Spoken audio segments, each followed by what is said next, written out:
Before we get started, please like and subscribe. Let me know where you're watching from, and you can support the channel by clicking thanks or joining. Evan Hale had always considered himself a rational man. He trusted what he could see. He trusted the weight of a hammer in his hand, the creak of a board, the soft hum of morning wind passing through the slits of the weathered farmhouse he had recently bought.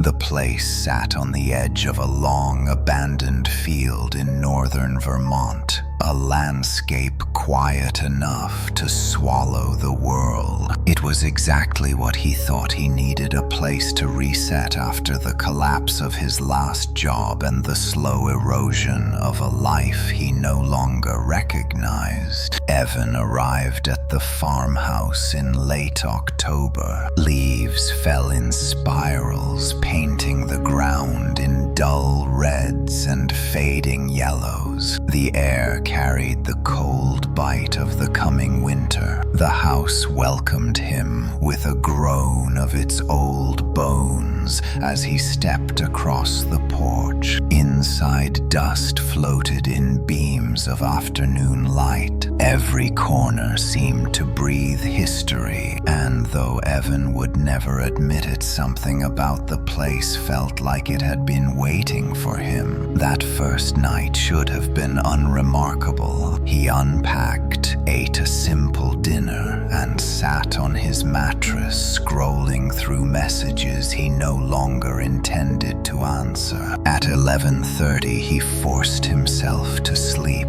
At 11:45, he woke to something he could not explain. Knock! It came from under the floor. One single hollow knock. He froze, listening. The old boards were silent. Closing his eyes again, he tried to ignore the thump of his pulse. He told himself it was the house settling. It was an old place after all. A structure that had endured more winters than he could imagine. Houses made sounds. It was nothing, but at midnight the knocking returned. Knock, knock. 2 strikes, this time spaced apart, as if someone or something was waiting patiently between each one. Evan sat up, his breath trapped in his chest. The knocking had not come from outside the house. It had come from beneath him, from the dark crawl space under the living room. He stood, walked slowly across the boards, and crouched. He pressed his ear to the cold wood. Silence. No shifting, no breathing, no scratching, just the faint hum of wind outside. "You are being ridiculous," he whispered under his breath,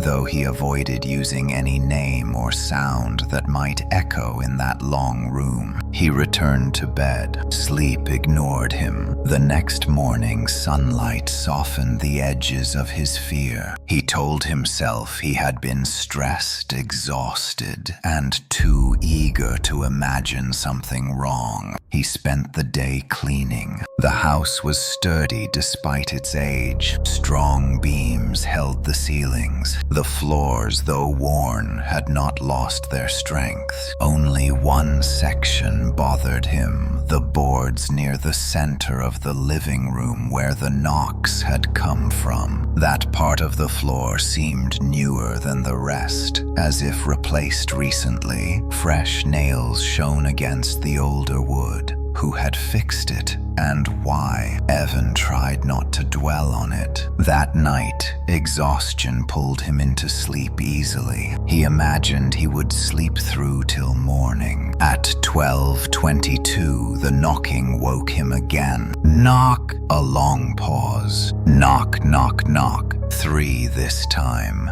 As clear as if someone was rapping from inside a hollow wooden chest. He shot upright, his throat tightened. There was no denial left. Something was under his floor. Evan grabbed the flashlight from the bedside drawer and moved into the living room. The boards seemed to tremble beneath his steps. He lowered himself again, pressing his ear to the floor. The wood felt colder tonight, deeper somehow. He knocked back once, a foolish impulse, a test, maybe even a challenge. For a moment, nothing happened. Then something answered. Knock, soft, intentional, pointed. Evan jerked backward, falling onto his hands. His breath came in broken waves. He crawled away from the center of the room and forced himself to stand. He did not sleep the rest of the night. Morning arrived too slowly. Evan walked outside into the sharp wind. The grass that had still clung to color yesterday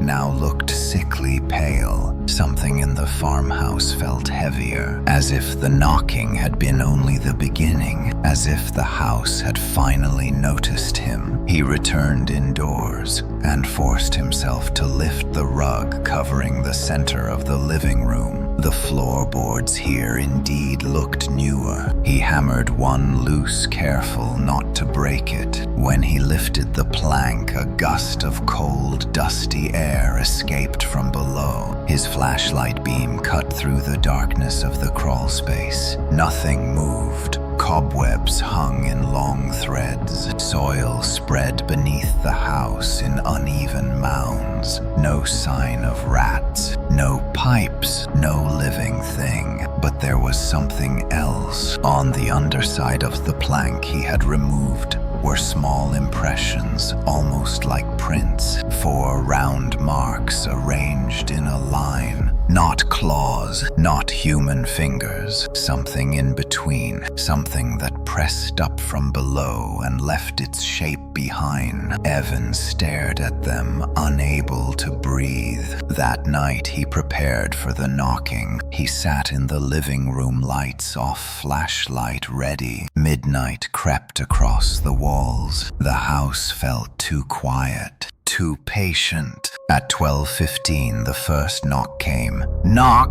He gripped the flashlight. Knock, knock. He counted his breaths. Then a new sound followed. Dragging. Something shifted underneath him. Slow, heavy, as if pulling its weight across dirt. Evan stood inch by inch, backing toward the kitchen doorway. The boards near the center flexed. He whispered a single hopeless thought. Please do not come through the floor. The dragging stopped. The silence that followed felt alive, waiting, then in a soft, deliberate rhythm. Knock! A pause. Knock! A longer pause. Knock! Evan did not wait to see what came next. He retreated to his room, locked the door, and sat with his back pressed against it until dawn. But something had changed. He could feel it in the floor, in the walls, in the heaviness of the air itself. Whatever was under the floor knew he had heard it, knew he had seen the marks, knew he was afraid, and worst of all, it was no longer knocking for attention. It was knocking to be let out. Evan Hale woke with the weight of dread pressing on his ribs, as though someone had stacked stones across his chest. Sunlight pushed weakly through the curtains, but it brought no comfort.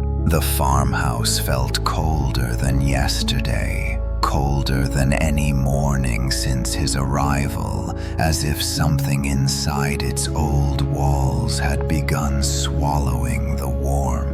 He sat on the edge of the bed, rubbing his temples, trying to steady his breathing. Every time he blinked, he heard it again, the soft, deliberate knock from beneath the floorboards, the quiet signal of something waiting in darkness. He forced himself up and walked into the living room. The boards he had removed the day before were still lying to the side, exposing a cut in the floor. Air drifted upward from the crawl space.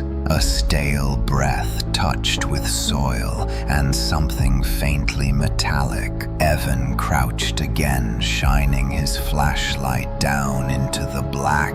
The beam reached only a few feet, revealing dust cobwebs, small mounds of earth, and the place where something had been dragged recently, a shallow groove that had not been there yesterday. He leaned closer, examining the soil. It was disturbed in a repeating pattern, as though something large shifted back and forth night after night. The realization tightened his throat. Something was moving in the darkness beneath him.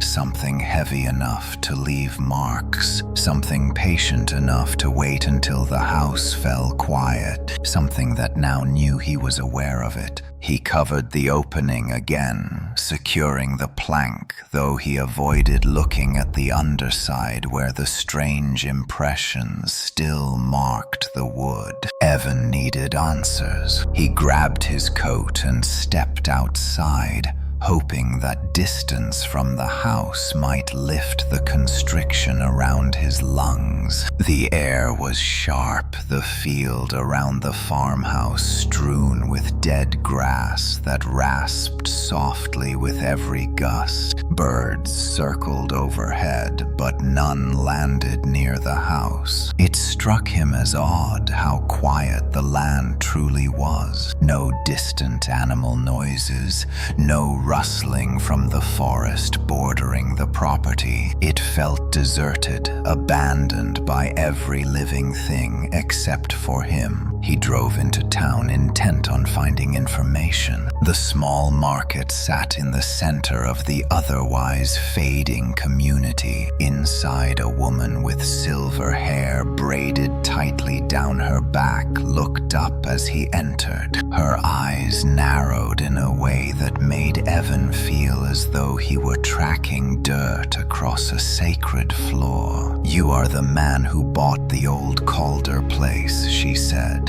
He nodded. "Just moved in last week." Long pause followed long enough that Evan wondered if she was debating whether or not to speak at all. Finally she sighed, as though releasing something heavy. "That house was not meant to stay lived in," she murmured. "People should learn to let some things rot in peace." A chill ran through him. "What do you mean?" Another long breath. Then she looked him square in the eye and said something he would replay in his mind again and again. "You hear it knocking yet?" His heart jolted. He tried to hide his reaction, but she saw it instantly. Her expression darkened. "Then you need to leave. Please," Evan said. "Tell me what you know." She hesitated, scanning the nearly empty store, then lowered her voice. "There was a boy who lived there long ago. Daniel Calder. Quiet, strange, never spoke to anyone. His father kept him hidden most days. Folks said he had fits. Said he banged on the walls and floors like he wanted out. One winter, the boy vanished. Father claimed he ran away. No one believed him. A few weeks later, the house started making noises from under the floor. And the father, well, he stopped talking altogether. What happened to him? She shook her head. No one found him. Some say he left. Some say he is still there, trapped in whatever space he made. Others say the boy was never buried right, and his spirit wanders beneath the house, looking for someone to answer him. The last sentence crawled under Evan's skin. He stepped back, needing air. "If it is already knocking at you," she whispered, "you should not knock back. You woke it. Now it remembers." Evan left the store uneasy, with the sense that he had stepped onto a path with no way off. As he drove back toward the farmhouse, the sky grew darker, although it was only afternoon. Clouds collected in thick sheets and the wind dragged long breaths across the land. The house appeared in the distance, its silhouette leaning faintly as if listening for him. Inside, the air felt wrong. too still, too dense. He checked the living room again. The plank he had replaced creaked under his foot. Beneath it, the floor vibrated just slightly, a whisper of movement far below. He told himself he was imagining it, yet he knew deep down it was real. Darkness carried intention tonight. Evan decided he had to see the crawl space himself. He retrieved a long, rusted lantern from the barn out back, lighting it as dusk fell across the house. The flame flickered like a beating heart. He lifted the plank again, holding the lantern to the opening. The crawl space yawned wide,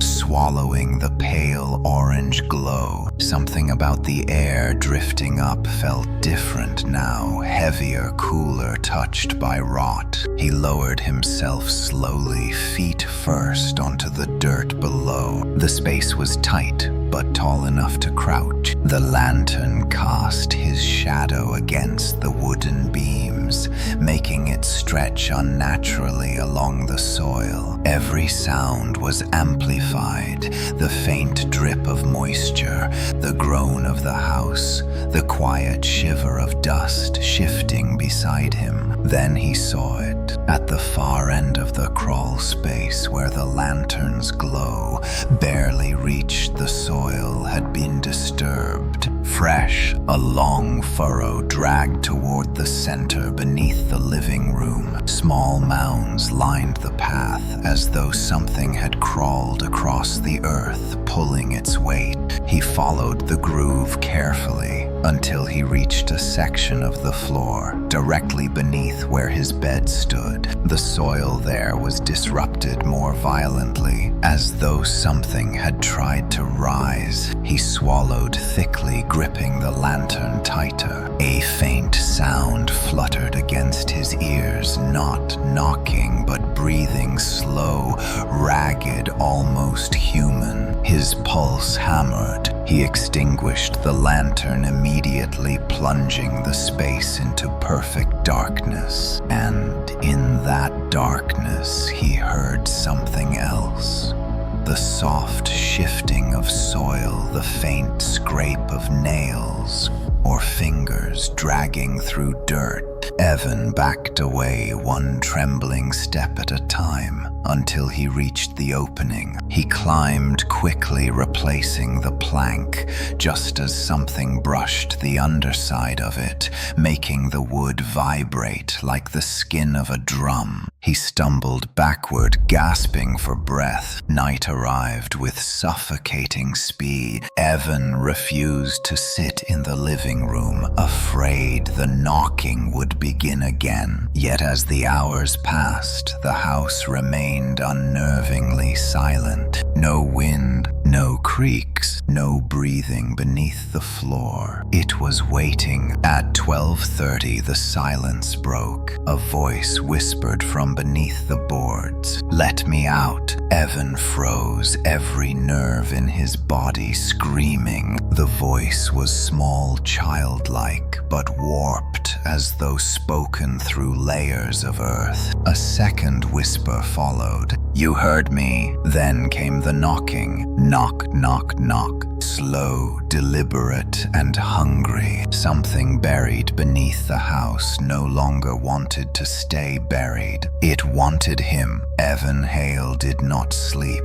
He could not. The whispered words from beneath the floor repeated in his mind in a loop that scraped at his sanity. "Let me out." "You heard me." Every syllable carried weight, as though they had crawled up from the soil and lodged themselves behind his ribs. He paced the length of the hallway until dawn seeped through the windows in a pale wash of gray. Even the sunlight felt thinner today. The house absorbed it rather than reflected it, swallowing the brightness into its wooden bones. He made coffee with trembling hands, though the steady ritual did nothing to calm him. The floor beneath his feet stayed silent, but the silence itself felt unnatural, as if something was holding its breath beneath the boards, waiting for the right moment to rise again. Evan sat at the kitchen table, staring at the doorway to the living room where the plank had been removed. He could not bring himself to replace it entirely. It was better to see the danger, he reasoned, than pretend it was not there. As the morning passed, he checked the crawl space opening again, though part of him screamed not to. The air drifting up was colder today, carrying the faintest smell of damp earth and something metallic. No movement, no whisper, no dragging. That was somehow worse. At least when it made noise, he knew where it was. Evan needed answers, real ones, not town whispers or ghost stories. He drove to the county records office, a squat concrete building that looked like it had never known a warm day. Inside, he sifted through property history, old census documents, and a handful of faded newspaper clippings about the Calder family. Most were mundane: crop yields, livestock counts, a few mentions of the father being reclusive. Nothing about a missing boy. But tucked between two yellowed files was a smaller sheet, handwritten, almost overlooked. It was a statement from a sheriff's deputy dated 40 years earlier. The ink had bled with time, but the words remained legible. Unusual noise reported at Calder residence. Witness claims knocking heard beneath the house. Investigated crawl space. Noted fresh disturbance in soil. No suspect located. Family refused further questioning. Evan read it twice. His hands tightened around the page. The words felt alarmingly familiar. On the back of the sheet, in a different handwriting, someone had scrawled a single sentence: "Do not answer it." The warning crawled up his spine like a living thing. He returned the files and left the building with a tightness around his lungs that made breathing difficult. Outside, clouds gathered in low, bruised formations. The wind shoved aggressively across the fields, as if trying to push everything away from the farmhouse. When he arrived home, the entire structure felt colder, as though the foundation itself had sunk deeper into the earth. Evan stepped inside cautiously. The house exhaled a long creak, as if greeting him or warning him. In the living room, the plank resting over the crawl space had shifted. Not much, just a few inches, but he had not touched it, and the house had been locked. A heavy dread froze him mid-step. Something beneath the floor had pushed upward. He crouched slowly, reluctant but unable to stop himself. The wood had fresh scratches, thin but deliberate, running in short parallel lines, as if something with small hands had pressed and scraped, searching for a weak spot. He replaced the plank more securely and backed away. His mind spun with possibilities, none of which made sense. He should leave the house. He should drive far away and never return. But another thought rooted itself stubbornly inside him. What if it followed him? What if leaving only gave it more space to move? Night came quicker than he expected. The clouds thickened, blocking the moon entirely. Evan sat on the couch with every light on, trying not to look at the floor. He wished he had someone to call. call, someone who might believe him. But he had learned long ago that some fears could not be shared without being dismissed. At a little past 11, the temperature in the room dropped hard and fast. His breath fogged in the air. The lights dimmed slightly, but the power did not fully fail. It was as if the house itself was being drained. Then he heard it. Not a knock, not a voice. Breathing, soft, wet, uneven, as though someone was pressed directly against the underside of the floor. Evan stood frozen, every muscle locking in place. The breathing grew louder, closer. The boards beneath him vibrated slightly with each inhale. He moved backwards slowly until his back hit the wall. He stared at the center of the floor as though expecting it to split open. A faint whisper rose under the boards. Not words this time, but murmured sounds too distorted to understand. Avon closed his eyes and covered his ears. The whispers followed him inside his head anyway. "You heard me," the words formed again. Clearer now, stronger. "You did not answer." A small, sharp tap struck the board. Not a knock, something more precise. A finger maybe, or several. Tap, a pause. Tap, tap. Evan shook his head violently, whispering please under his breath. "Please stop. Please stop. Please stop." Then silence. For a long moment, the house did not move. Evan remained against the wall, unable to breathe. He almost believed it was over. Then something pressed upward from beneath the floor. The board rose slightly, bowed by pressure from below. Dust cracked along its edges. The floor groaned, as though something was pushing with far more strength than a child. Evan took a step toward the kitchen, ready to bolt, when a voice rose again. "Let me out. I remember you." Evan collapsed against the wall in terror. "I am not who you think," he whispered,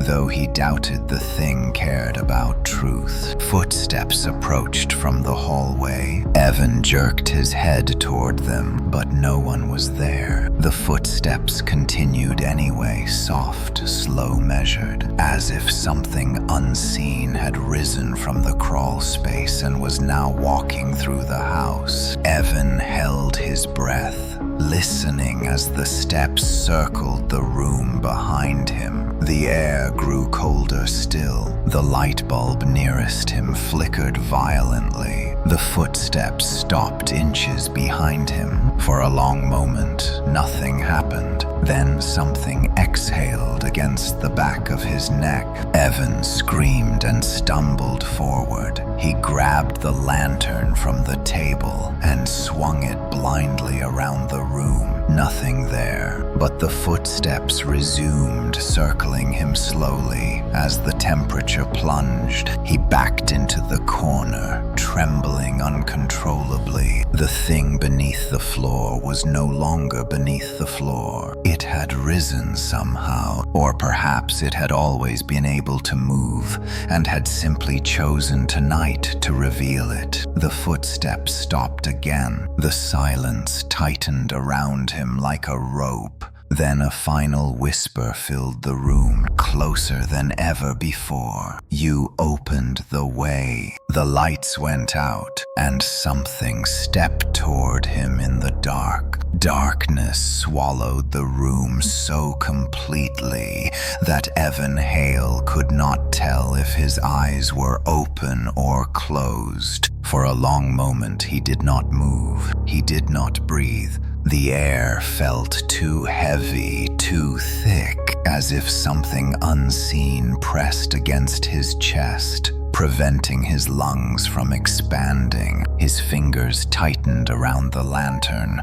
though its flame had died the moment the lights went out. There was no sound except for the distant murmur of the wind outside, but the house itself remained unnervingly silent. He waited, straining his ears for footsteps, those ghostly, slow movements that had circled him moments earlier. Nothing came. The silence deepened, becoming a presence of its own. Evan felt it watching him from every direction. When he finally dared to move, he lifted the lantern slightly. His hand shook so violently that the metal base tapped against his knee. He fumbled for matches but stopped midway when the floor directly in front of him let out a soft, cracking sound. His breath hitched. Something had shifted on the other side of the darkness. He swallowed hard,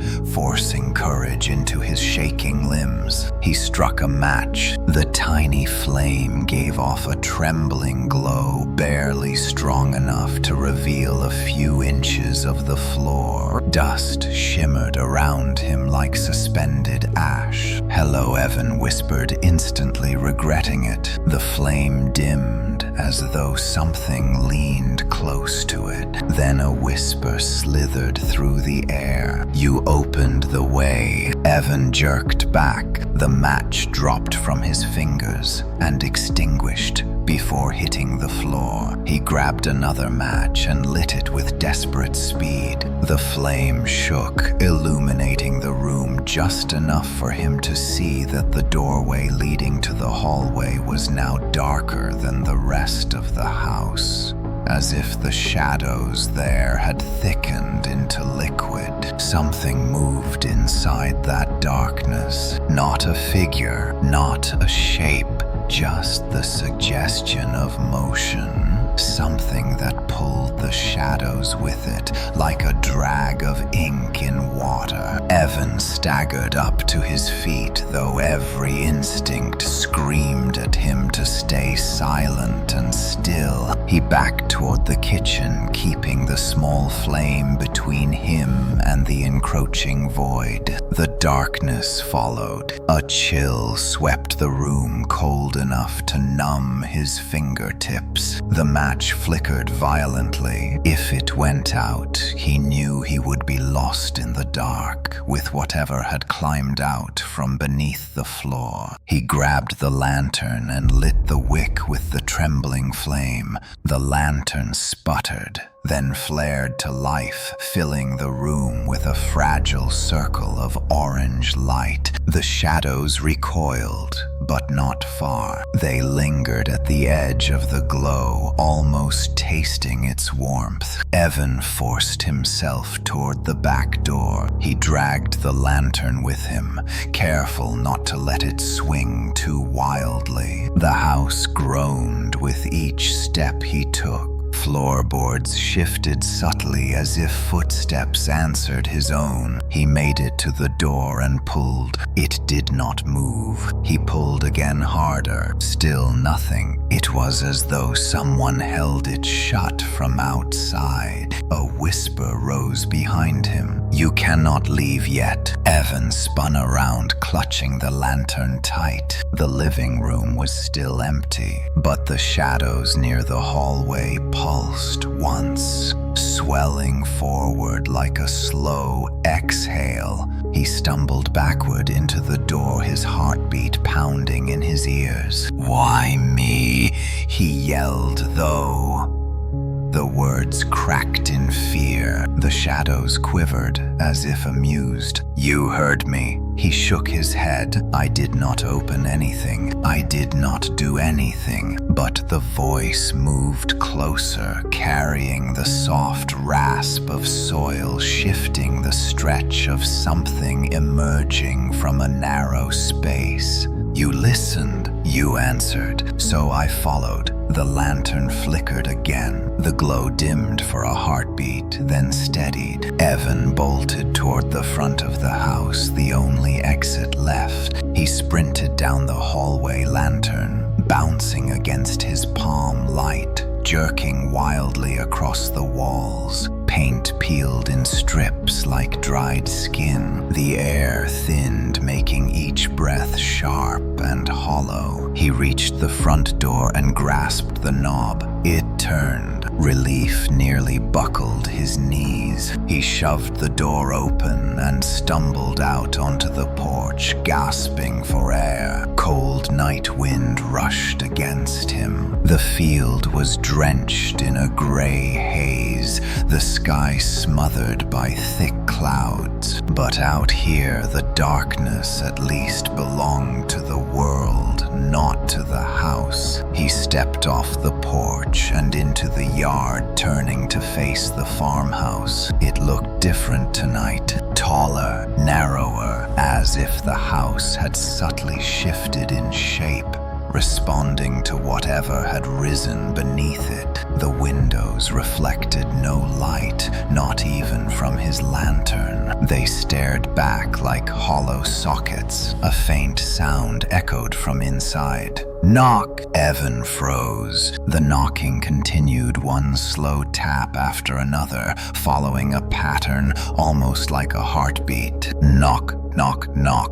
But this time, it came not from under the floor, but from the walls themselves, from the beams, from the foundation, as if the entire house had become a drum. Then the porch steps creaked. Evan lifted the lantern. No one stood there, but the boards continued to bend, as if bearing the weight of something invisible approaching him. He stepped back. The boards groaned again. He stepped farther. Something stepped off the porch. No footprints formed in the soil, but the grass bent under invisible weight. Evan stumbled backward, gripping the lantern with white knuckles. He whispered a single broken plea. "Please, what do you want?" The answer came from everywhere at once, carried on the wind, the walls, and the trembling earth. To be seen, the air thickened around him like a hand closing around his throat. The lantern shook violently. The flame stretched upward, then bent sideways, as though pulled by unseen breath. Evan ran. He sprinted across the field, feet slamming into the cold ground, heart hammering loud enough to drown every sound except the one he dreaded most. Footsteps followed him, slow, heavy, inevitable, not sprinting, not chasing, just following, matching each of his steps with perfect patience. When he finally collapsed onto his knees near the edge of the property, the footsteps stopped. The wind froze. The world went silent. Evan turned back toward the farmhouse. A figure stood on the porch, or something shaped like a figure, not fully formed, not flesh, not shadow, just a faint outline, the suggestion of a small body standing perfectly still facing him. Evan blinked and it vanished. Only the house remained staring back at him. He clutched the lantern to his chest, whispering shakily to himself, "You are losing your mind." But deep down he knew the truth. Something had followed him out of the floor, and it was not done with him yet. Evan Hale did not return to the farmhouse until dawn bled across the horizon, turning the world a muted gray. He had spent the night sitting beneath a tree near the edge of the property, lantern clutched to his chest, eyes fixed on the house in the distance. The invisible footsteps had ceased hours ago, but the memory of them pressed on him like cold fingers wrapping around his spine. Every time he closed his eyes, he imagined the faint outline on the porch, watching him silently waiting. When the sun finally rose, the farmhouse seemed to shrink back into its ordinary shape. no longer looming as it had the night before. But Evan knew the difference was not in the house. The difference was the dark. The thing inside it belonged to the dark, and daylight merely paused its hunger. He forced himself to stand. His legs trembled, but he pushed forward step by step until he crossed the yard and reached the porch once more. The boards looked ordinary again, yet he avoided stepping on the spot where the phantom footsteps had fallen. His hand shook as he pushed open the front door. Inside the house, the air felt stale, but not icy as it had during the night. Dust drifted lazily through the weak morning light. No whispers, no breathing, no footsteps. Still, the silence was wrong. Too heavy, too expectant, like the quiet breath before a scream. Evan walked slowly through the hallway to the living room, where the removed plank still rested near the crawl space opening. It had not shifted again. He crouched beside it, holding his breath as he peered into the hole. The soil beneath looked undisturbed, and the familiar scent of damp earth rose toward him. But something new caught his eye. Small tracks in the soil, not footprints but narrow drag marks like the trails made by fingers pulled through dirt. They led from the center of the crawl space toward the far wall, disappearing into the shadows. Evan backed away quickly, wiping his hands on his jeans. Though he had not touched anything, his mind raced with questions. Was the thing moving freely under the house now? Was it still beneath the floor, or had it crawled out entirely? A faint scraping sound whispered through the room. Evan froze. It came from the wall, not the floor. He stepped closer, heart pounding. The sound repeated softer this time, like nails tracing the wooden interior of the wall. Then a single sharp tap struck from behind the plaster. Tap! Evan stumbled back. The tapping followed him, shifting along the wall, urging him to listen, urging him not to turn away. Tap, tap.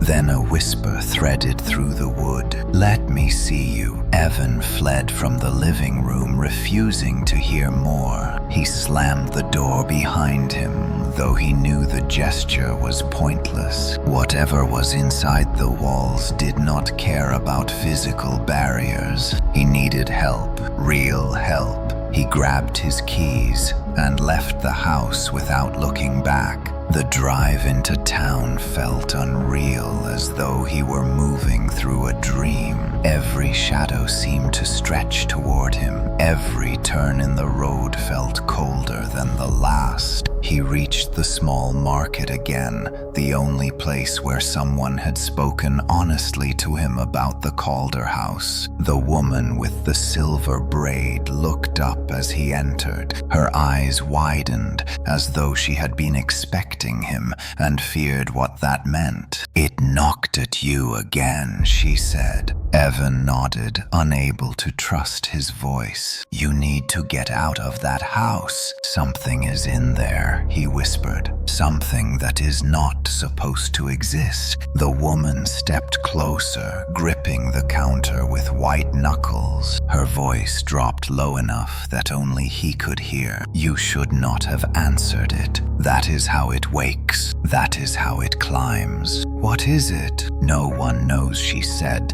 but the boy Daniel Calder, he heard it too. Before he vanished, he told people something was calling him from beneath the floor, something that wanted to see him. He said it followed him from room to room. Evan shuddered. "Did anyone ever go into the crawl space after he disappeared?" She shook her head. "No one would. They said the dirt under that house was not natural. They said it moved at night like something breathing under the land." Evan felt the room spin. He braced himself against a shelf. "Leave before it learns your name," she whispered. He stared at her. "It talked to me," he said. "It spoke like it knew me." Her face drained of color. "Then it already does." Evan left the store, stumbling into the cold wind. He did not want to return to the farmhouse, but he had nowhere else to go. Every part of him screamed to run, yet some invisible thread tethered him to the place, as though the thing beneath the floor had hooked something deep inside him. When he pulled into the driveway, the house waited in silence. No movement, no shifting shadows, no chill in the air. He stepped inside cautiously, gripping the lantern, though sunlight filled the rooms. The living room felt different, not darker but emptier, as if something had removed itself, leaving behind a hollow space that still remembered being full. Evan approached the plank again. His breath trembled as he knelt. He forced himself to look inside the crawl space. The tracks in the soil were deeper now, fresh. He followed them with his eyes across the crawl space, then stopped abruptly. A new mark had appeared, a handprint pressed into the soil, small, child-sized, but the fingers were too long, too thin, tapering to sharp points. Evan fell backward, scrambling across the floor. His throat burned with panic. Then something whispered from directly beneath him, closer than ever before. "Do not leave me alone." The words vibrated through the floorboards into his bones. Evan stood shaking violently, clutching the lantern. He backed away from the opening, but the whispers followed him, moving under the boards with disturbing speed. He fled to the hallway but froze when he heard footsteps behind him, slow, deliberate tapping against the wood. He turned. Nothing, but the footsteps grew louder. Tap, tap, tap. Coming closer, he stumbled into his bedroom, slamming the door. He pressed his ear against the wood, listening in terror. The footsteps stopped just outside. Silence. Then something slid under the door, a thin line of shifting shadow curling inward like a finger beckoning. Evan screamed and kicked it away. The shadow retreated instantly, but the whisper that followed stayed lodged inside the room. "I am almost there." The lantern flickered violently, as if reacting to the presence. Evan grabbed his bag, stuffing whatever he could reach into it. He did not care what he left behind. He had to get out. He sprinted down the hallway toward the front door, but as he reached it, the boards beneath his feet thudded once, an intentional knock. Then the voice rose from everywhere at once. "You cannot run from where you already let me in." Evan froze mid-step, heart collapsing inside his chest, because he realized something horrible. The knocking had not stopped. It had only moved. Now it was knocking inside the walls of the house and inside him too. Evan Hale stood frozen in the doorway, his breath snagging in his throat as the final echo of the voice faded through the house. The words clung to him like a second skin. "You cannot run from where you already let me in." He tried to steady himself, but his legs trembled uncontrollably. The air around him felt thick, pressing against his lungs with every shallow inhale. He looked down the hallway, expecting something to take form in the darkness. Nothing appeared,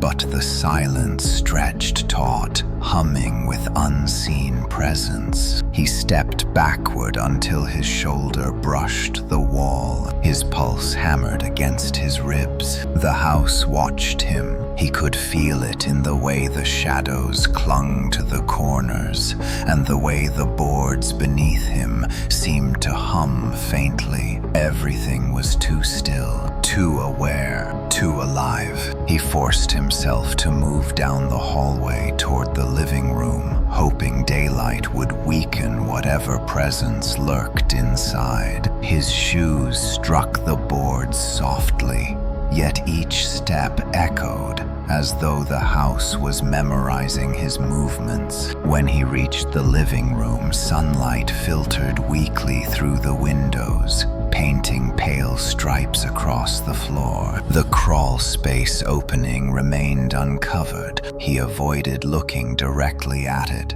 but the corner of his eye caught movement, shifting under the boards, like the slow ripple of breath beneath a blanket. A faint, cold draft drifted upward, carrying the scent of damp soil and something oddly sweet, like decaying leaves. Evan turned away, trying to steady himself. He paced the length of the room, his fingers twitching with nervous energy. He could not stay here. The woman at the market told him to leave, yet something inside him held him in place.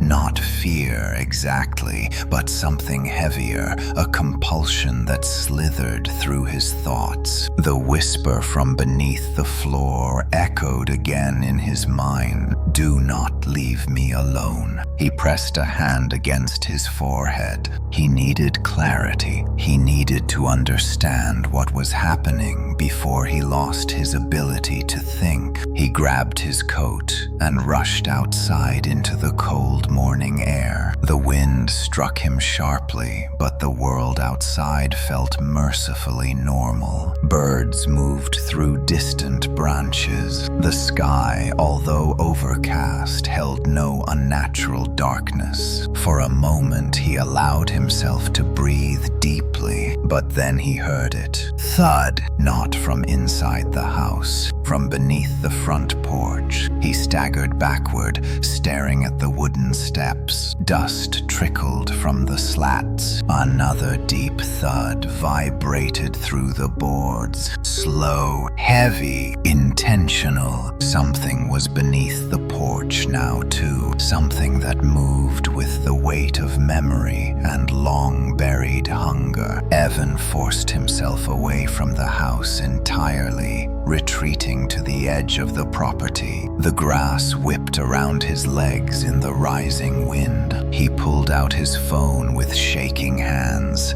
searching for someone to call, but his contact list felt useless. He had no one willing to believe him, no one who could face what lived beneath the floor. He needed proof, evidence that the thing was real, not just the unraveling of his mind. He turned back toward the house. The windows watched him emotionless dark. He looked at the foundation beneath the living room window and felt a cold certainty settle in his bones. Whatever lurked under the floor was not bound to that space anymore. It moved freely beneath the house, slipping through soil and shadow like a creature born from the dark itself. Evan walked the perimeter cautiously, listening for movement. At the back of the house near the old barn, he stopped abruptly. The ground there had shifted. A long, shallow depression stretched across the dirt as though something had crawled beneath the surface, dragging its body forward. The soil cracked around the edges like dried skin. Evan crouched low, examining the trail. It was fresh, the earth still loose. The track led directly beneath the farmhouse foundations. His stomach clenched as he realized how close the trail had come to the exterior wall of his bedroom. Before he could turn away, a sound rose from the soil. breathing slow, deliberate breaths, pulling air through dirt. Evan stood and sprinted back toward the house as panic clawed at him. He flung open the front door, rushing into the living room. The crawl space seemed darker than before, absorbing all the nearby light. Something within that darkness shifted, sending a faint tremor up through the boards. He heard a whisper, "Evan." His entire body froze. The voice was no longer childlike. It was layered deeper now, carrying tones that felt older, older than the house, older than the land itself.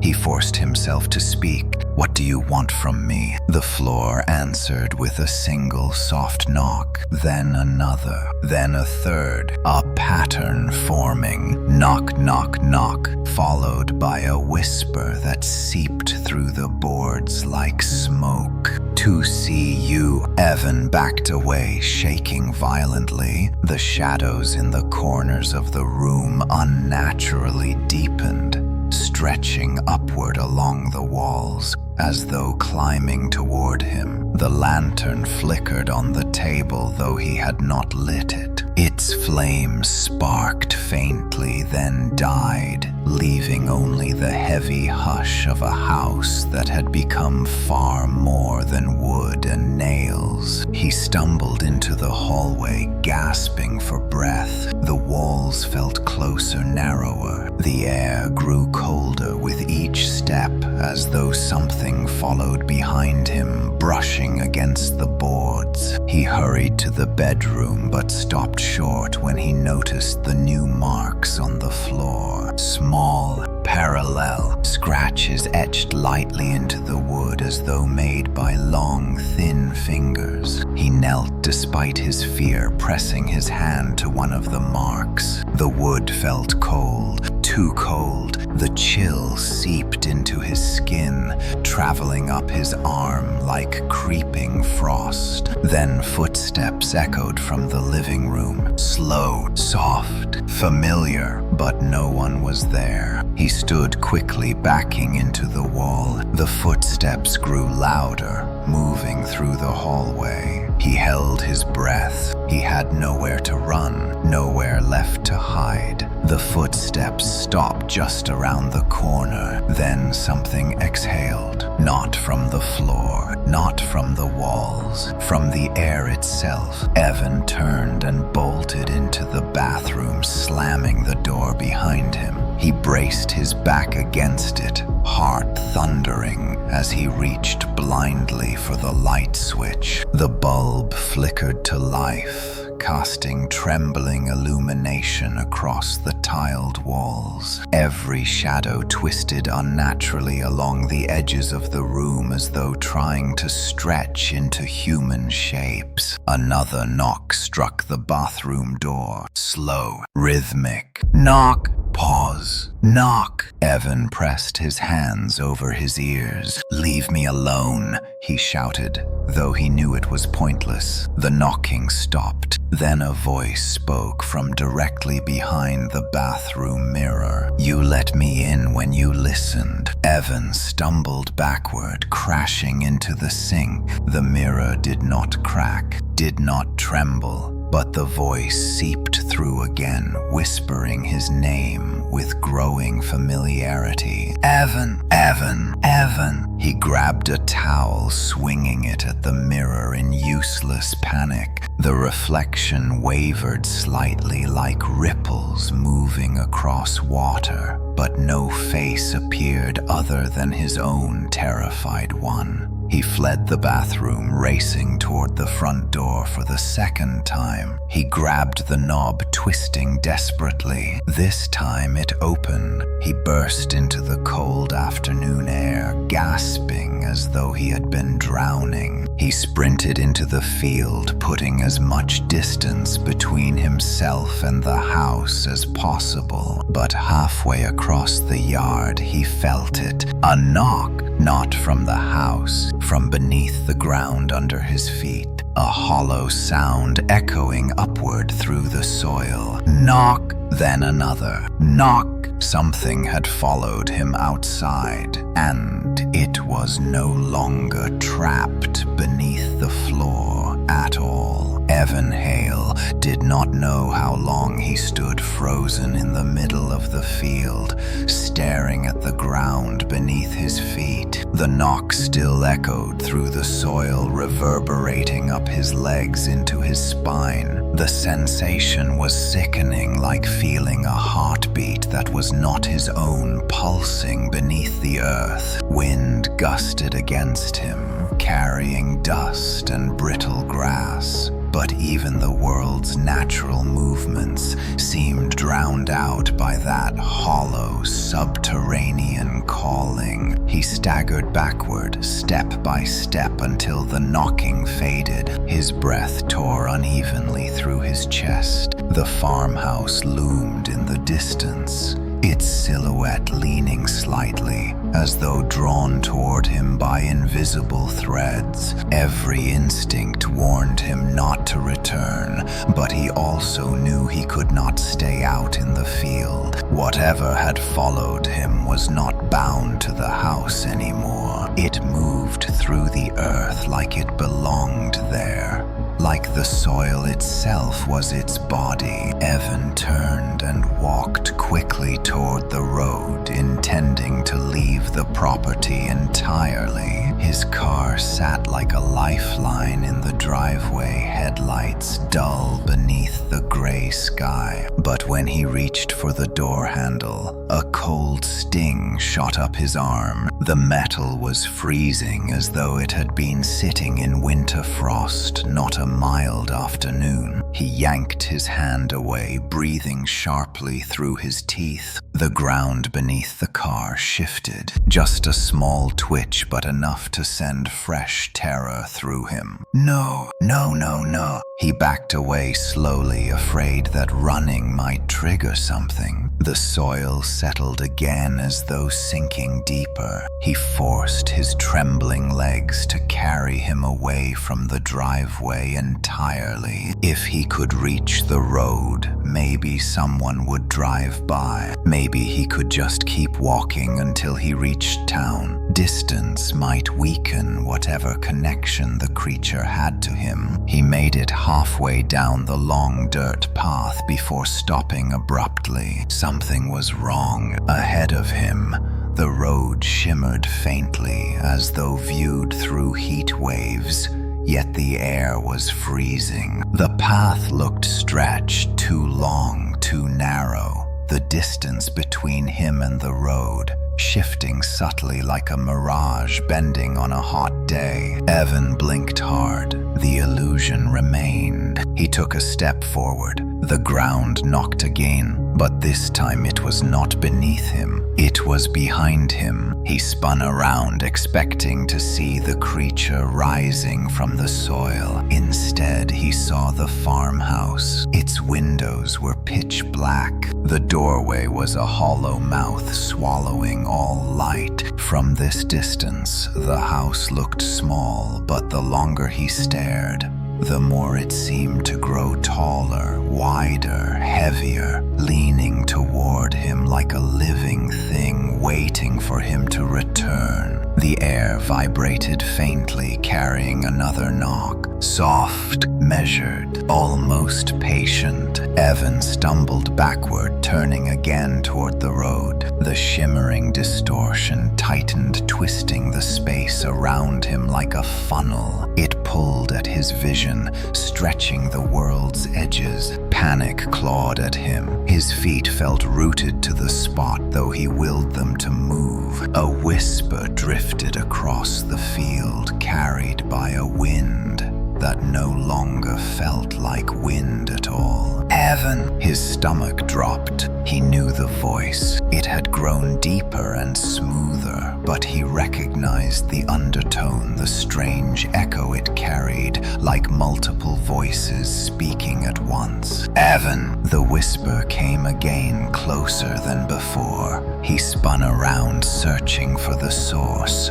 but saw nothing but swaying grass and the farmhouse leaning silently in the distance. The voice came again, this time directly behind him. "Why did you leave me?" Evan bolted. He ran without direction, without breath, without thought. He sprinted across the broken field, heading toward the old barn at the edge of the property. He did not know why. He only knew he needed shelter. Somewhere the earth was thicker, harder, less likely to let the creature rise through it. As he neared the barn, the world felt heavier. The air thickened around him like invisible hands pulling at his clothes. The barn doors groaned in the wind, swinging slightly as though inviting him inside. He pushed through the opening and staggered to a halt. Dust billowed around him in soft clouds. Sunlight pierced gaps in the wooden boards, casting fractured beams across piles of old tools and equipment. For a moment, there was silence. Peace, even. The earth beneath his feet felt still. He exhaled shakily. Then he heard it. Knock! But this time it came from above. He slowly lifted his gaze. The rafters groaned overhead, covered in years of dust. Something moved between the beams. Not fast, not violent, just a shift of weight. A subtle bending of the old wooden support. A small shower of dust fell drifting toward the ground like a warning snow. Evan whispered to himself, "Please no." Another movement, slow, deliberate, like the controlled crawl of something exploring its new surroundings. Then soft tapping. Knock, knock, from the barn ceiling. Evan backed away, stumbling over an old toolbox. Tools clattered across the floor, sending echoes bouncing through the barn. The movement above stopped. Silence swallowed the space. Evan froze mid-step. A single whisper slid down from the rafters. "I can see you now." He bolted for the exit, but the doors slammed shut in front of him. Dust blew outward as the boards struck together with unnatural force. Evan collided with them, shoulder first, pain ripping down his arm. He twisted the handle, but it would not move. Behind him, something crawled. He turned slightly, terrified to look fully. A shadow peeled itself from the beam overhead, stretching down the wall like liquid darkness. It was slow, patient, almost graceful. Its body was vaguely human, but too thin, too long, with joints that bent wrong. Its head tilted as though listening to his breath. Evan backed into the door, pounding uselessly. "Get away from me," he screamed. The shadow figure pressed a long hand against the floorboards. The wood sagged inward beneath its touch, as if softening. It turned its head toward him, though no facial features existed. Then it spoke. "You let me in, and now I am learning to be more." The barn vibrated. The earth beneath shifted violently. Boards cracked. Dust rained from the ceiling. Evan rammed the door again with all the force left in him. It burst open unexpectedly. He stumbled into the sunlight, gasping for air. The barn behind him exhaled, a long, deep breath that shook the ground. Evan ran without looking back. He reached the far fence line, collapsing to his knees, chest heaving. For a moment the world was silent, then faintly carried through the wind. He heard a whisper slip from the barn. "Do not run. I am not done becoming yet." Evan's hands shook wildly. He realized something horrible. The creature was no longer trapped beneath the floor. It was growing, and it had found him, no matter where he ran. Evan Hale remained on his knees near the fence line, Long after the whisper drifted from the barn, the words clung to the air, heavy and cold, settling into his bones like frost. Not done becoming. The phrase twisted uneasily inside him, as if something in those words had begun crawling beneath his skin. He forced his body upright, though his legs trembled beneath him. The sky above stretched in dull gray. The air tasted of iron and rain, though no storm clouds gathered. The farmhouse and barn stood in the distance, like two watching eyes waiting for him to make a mistake. He swallowed hard. He needed help more than ever. Someone who knew more than the old stories. Someone who understood what the creature was, or how it had slipped out from the crawl space and begun shaping itself into something new, something growing. He remembered the records office and the handwritten note. Do not answer it. But he already had. He had knocked back. He had listened. He had spoken. He had done everything the warnings forbade. Now the creature was no longer trapped beneath the floor. It was learning the world above, and it wanted him. The drive to town was far too long to risk on foot, but he could not return to the house. Even the thought of stepping onto the porch turned his stomach.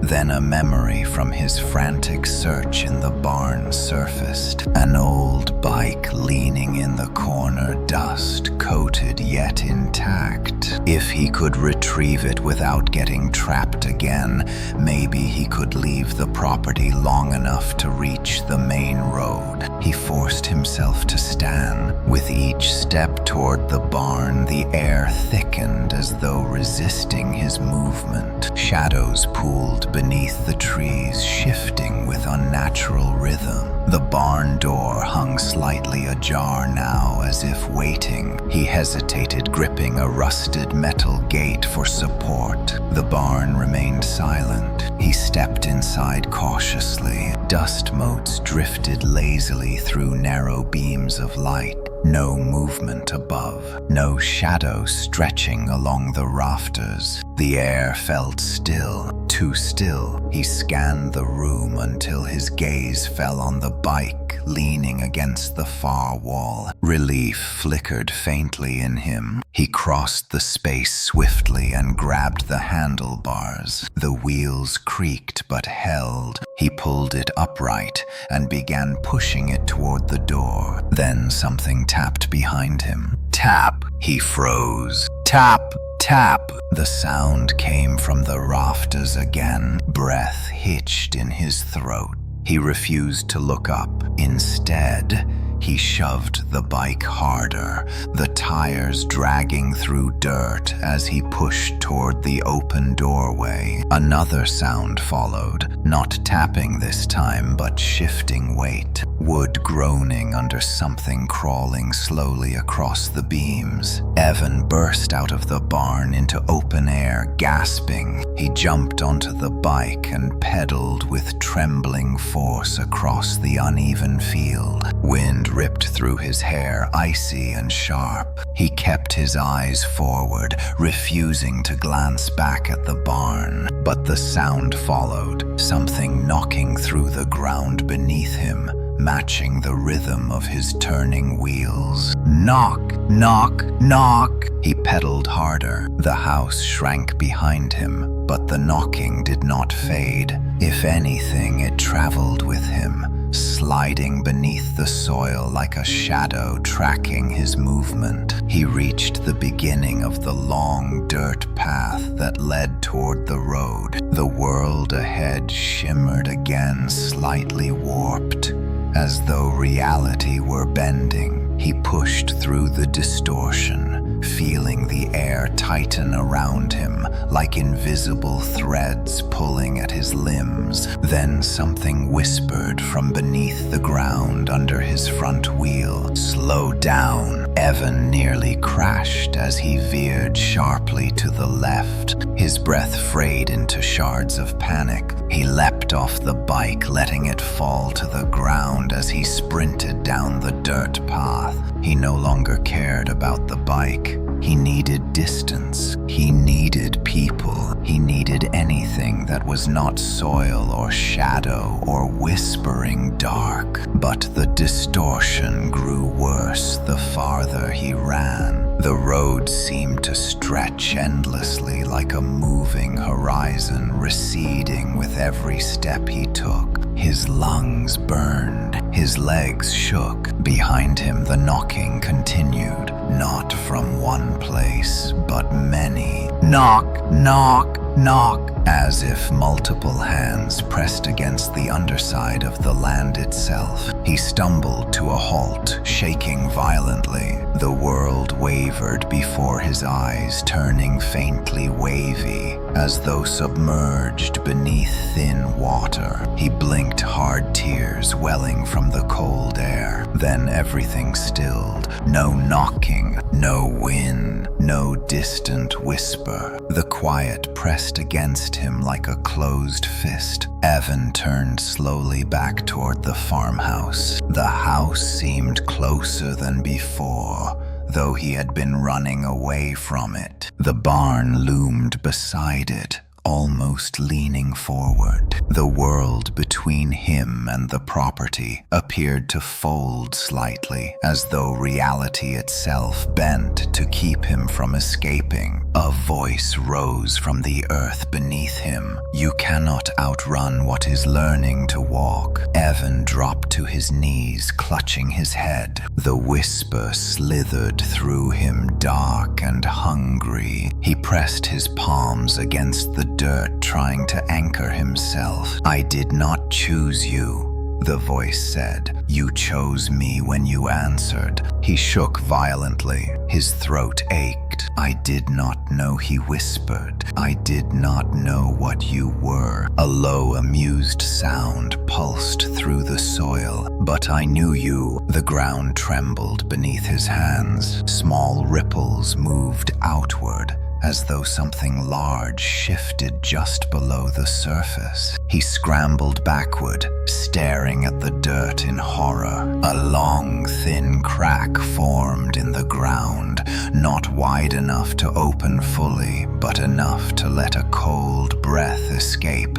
Evan felt the air inside it reach for him. He stumbled away, falling onto his side as the crack sealed again. He forced himself up slowly, backing away until he reached a patch of ground that felt slightly steadier. Then he saw movement near the edge of the field. A figure, small, child-sized, standing motionless in the distance facing him. His heart froze. The figure tilted its head slowly. The movement was jerky, as though still learning how to mimic human motion. Its arms hung too long. Its torso seemed faintly warped like clay, not yet molded correctly. Shadows clung to its edges. Evan whispered a trembling plea. Please do not come closer. The figure did not move. The wind blew faintly, but the figure's shape did not sway with it. Shadows wrapped tightly around it like a second skin. Then its arm lifted slightly. Not a wave,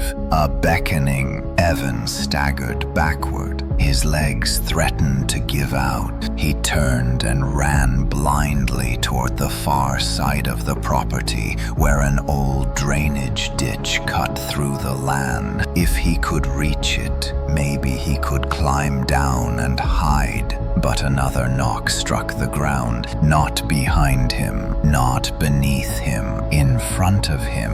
He slid to a stop, feet digging into the dirt. The soil in front of him bulged upward, as though something pushed from below. A long line formed in the ground, racing toward him like a buried creature swimming upward. Evan stepped back, screaming. The line stopped inches from his feet. Silence. Then the ground spoke again, soft and close. Come back, I am almost like you now. Evan's entire body shook. The farmhouse seemed to pulse faintly in the distance, like a beating heart. He realized with chilling clarity that the creature did not simply want him. It wanted to become him, and it was learning fast. Evan Hale ran until his lungs burned raw and his legs trembled beneath him. He did not know where he was going anymore, only that he had to keep moving, keep putting distance between himself and the creature clawing its way out of the earth. But the land itself felt wrong now. The field stretched strangely, the horizon bending like a warped mirror. Every few steps, the soil quivered beneath him as if something followed just below the surface. His breath fogged in the cold air, sweat chilled on his skin. He reached the old drainage ditch at the far edge of the property and slid down its steep wall, landing hard on the damp earth. A thin trickle of water wound through the bottom of the ditch, reflecting the dull gray sky above. Evan pressed himself against the dirt wall, pulling his knees to his chest as his heart thundered. Silence settled around him at first, heavy and absolute, but then he felt it again. A faint tremor, not loud, not violent, just enough to stir the water at his feet, sending a tiny ripple across the surface. He clamped a hand over his mouth. The ripple grew larger, as though something was moving through the soil underneath the ditch. No, please, no. The ripple stopped. Then the water shifted backward as if pulled by invisible breath. Evan scrambled to his feet and staggered down the ditch, following the narrow stream. He kept one hand on the wall for balance, but the earth there felt too soft, like it had been disturbed recently. The ditch wound behind the property, skirting the tree line. The farther he went, the dimmer the sky became. Though no clouds drifted overhead, it felt as though the day itself was shrinking. The ditch opened into a wider gully where an old concrete culvert jutted from the ground. Rusted metal grates lay broken near its entrance. Darkness pooled inside the tunnel, thick and unmoving. Evan hesitated. Every instinct screamed that hiding in a hole in the ground was a terrible idea. But the creature was learning. It moved through the field like it owned the land. Maybe stone and concrete would slow it, maybe even confuse it. He ducked into the culvert. The air inside was cold and dense. His footsteps echoed softly off the curved walls. Water dripped steadily from somewhere above. Shadows stretched unnaturally along the rounded ceiling, bending like warped branches. Evan forced himself deeper into the tunnel until the opening behind him was only a small gray sliver. For the first time since leaving the barn, he allowed himself a shallow breath. Maybe he had lost it. Maybe distance and solid walls were enough. The hope lasted 5 seconds, because then something knocked on the ceiling of the culvert, a hollow metallic knock that reverberated through the tunnel. Evan froze. Another knock followed directly above him. Then a third, closer, stronger, heavier. Knock, knock, knock. He backed away slowly, his palms slick with sweat. The knocks followed him down the tunnel, crawling across the metal skin of the culvert, as though whatever hunted him was learning the shape of the space. He nearly tripped over a cluster of branches lodged against the wall. His eyes adjusted enough to make out an opening to his right, a jagged break where the culvert had cracked years ago. A narrow, earthy passage led upward into darkness. It looked unstable, but it was the only escape. He crawled into the side passage, pulling himself through loose soil. Roots dangled like thin fingers, brushing against his hair. The tunnel tightened, squeezing his shoulders. Dirt pressed against his back.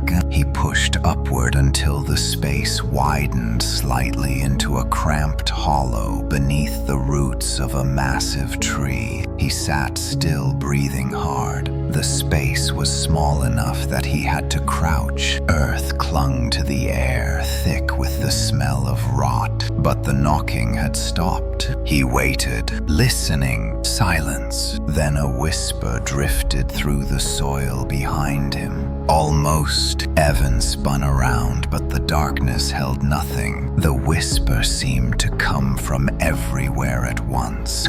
Not above, not below, but inside the walls of the space itself. He pressed his hands into the dirt, trying to steady his mind. You cannot hide. The dirt beside him shifted. A single thin crack spread through the soil as though something traced a fingertip beneath it, inching toward him. Evan scrambled upward, clawing at the roots above, until his fingers found a break in the surface. He shoved aside the loose earth and pulled himself out onto the forest floor, gasping as sunlight struck his face. Birds scattered from the nearby branches, though their calls sounded strange, dulled, as if muffled by unseen hands. He stumbled forward, pushing through brambles and brush until he reached the tree line bordering the property. From here, the farmhouse looked distant but wrong,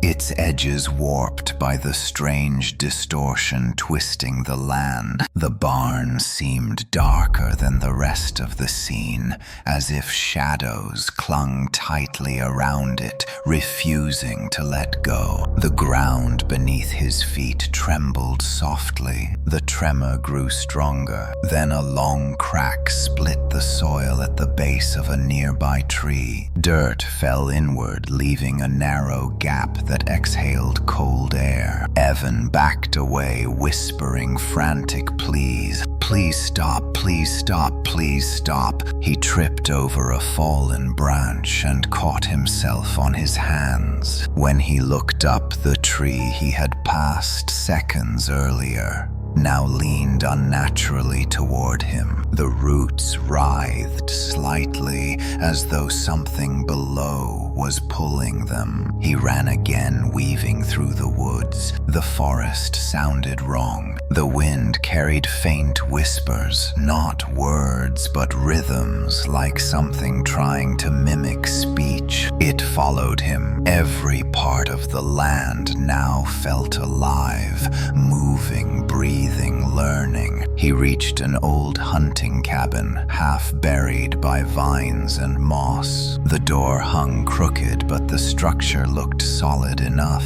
Evan rushed inside, slamming the door behind him. Dust swirled in the stale air. The cabin contained a small table, a broken chair, and the remains of a fireplace. He pressed his back against the door and slid to the floor. For a long moment, there was only silence. His breathing slowed. Maybe the creature had limits. Maybe it could not pass certain boundaries. Maybe the cabin walls offered one last barrier. Then faintly from beneath the floorboards came a familiar sound. Knock. Evan squeezed his eyes shut. Another knock followed. Then a voice whispered beneath the floor of the cabin, just as it had beneath his home. You hear me everywhere now. Evan's body shook violently. Tears blurred his vision. The voice deepened, shifting, sliding between tones. Because I am learning the shape of you. The floor bowed upward slightly. Not much, just enough to show it was coming through. Evan crawled backward into the far corner as the floor continued to rise in slow heartbeat motions. Dirt sifted through the cracks. Shadows pooled beneath the boards. The voice whispered again, softer than ever before. Do not run. I am almost ready. Evan stared at the trembling floor. He finally understood. The creature was no longer trying to reach him. It was trying to complete itself, and when it did, it would not knock anymore. It would be standing right in front of him. Evan Hale pressed himself into the farthest corner of the hunting cabin, arms wrapped tightly around his knees as the floorboards continued their slow, unnatural rise. The boards flexed upward like a wooden lung, inhaling deeply. Each swell came with a faint groan, as though the creature below was testing its strength, learning how much pressure it could exert on the fragile barrier between them. The whispers continued beneath the floor, sliding through the cracks like cold breath. Almost ready, Evan squeezed his eyes shut and tried to force his mind to stay intact. He had survived the barn, survived the culvert, survived the forest and the twisting paths that bent under the creature's will. But the thought of it completing itself, of it standing fully formed in front of him, chilled him deeper than the cold earth ever had. He needed to move. He needed to run again, even if running no longer promised safety. He crawled to the window. The glass had cracked long ago, a spiderweb pattern spreading across its surface. He pressed his trembling palms against the frame. The outside world looked distorted, as though the forest itself breathed along with the trembling floor. Branches twitched even though the wind had died completely. He tried the window. It stuck. He pressed harder, forcing his weight into it. The frame groaned but remained locked in place. Behind him, the floorboards thudded once. Not knocking, a heartbeat. Evan spun around, heart pounding. The boards in the center of the cabin dipped downward, as if something below had recoiled or shifted its weight. Then the boards rose again, higher than before. He scrambled toward the door, slipping on dust-covered planks. He yanked the handle, expecting it to be stuck like every other barrier the creature had twisted.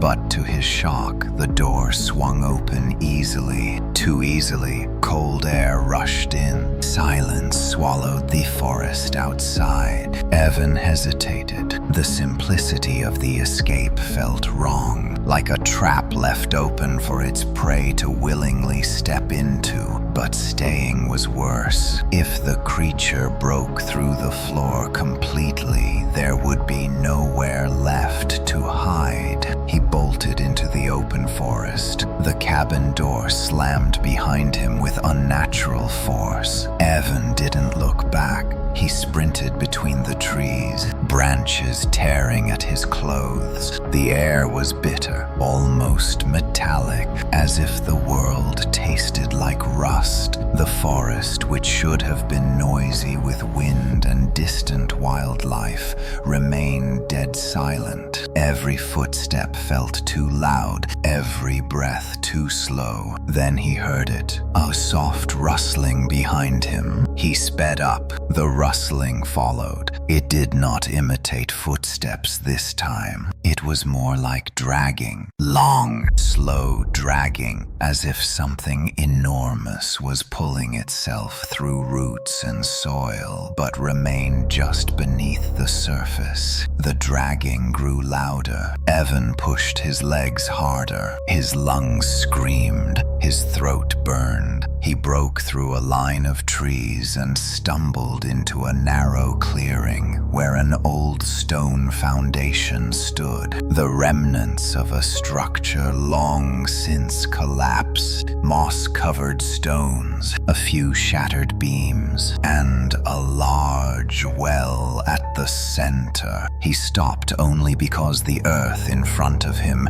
shuddered violently, cracking through the clearing in a jagged line. Soil fractured and shifted, pushing upward in small mounds. The dragging sound moved behind him again, then to his left, then to his right. The creature was circling him underground. He staggered backward until his heels met the well's outer ring. He risked a glance inside. Darkness spiraled downward, swallowing the dim daylight. Moist air drifted from below, carrying the scent of wet stone and something older, deeper. The earth in front of him cracked again. A long, thin indentation traced the dirt, like a finger dragging across the surface from beneath. Evan shook his head violently. "Stop!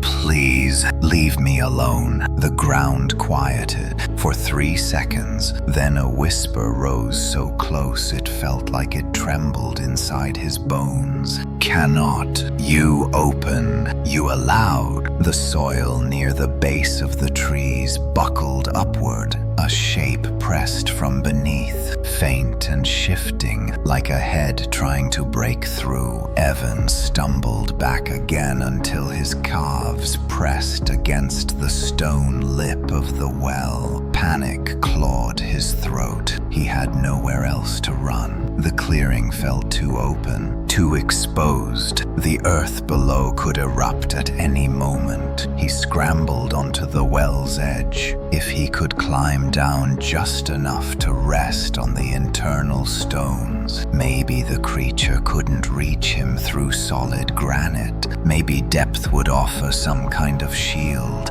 He lowered himself slowly inside, feet searching for a foothold. Moss coated the stones, slick under his touch. His fingers trembled as he gripped the inner wall. The ground in the clearing fell silent again, too silent. Evan froze, half lowered into the well. He listened. Silence. Not even breath, not even wind. Then a soft voice drifted from the bottom of the well. "Evan!" His grip slipped. His stomach dropped. He looked down into the darkness but saw nothing. No shape, no glimmer, only a depth that felt infinite. "Evan, come down. It is quieter here." He scrambled upward, pulling himself out of the well with every desperate ounce of strength left in his arms. The moment his feet touched the ground, he leapt backward from the stone ring. The voice changed, deeper, sharper, closer. "You do not listen, but I do. I listen to all your running." The dirt behind him erupted upward in a violent burst. Soil sprayed into the air. Roots snapped. Evan screamed and sprinted toward the tree line.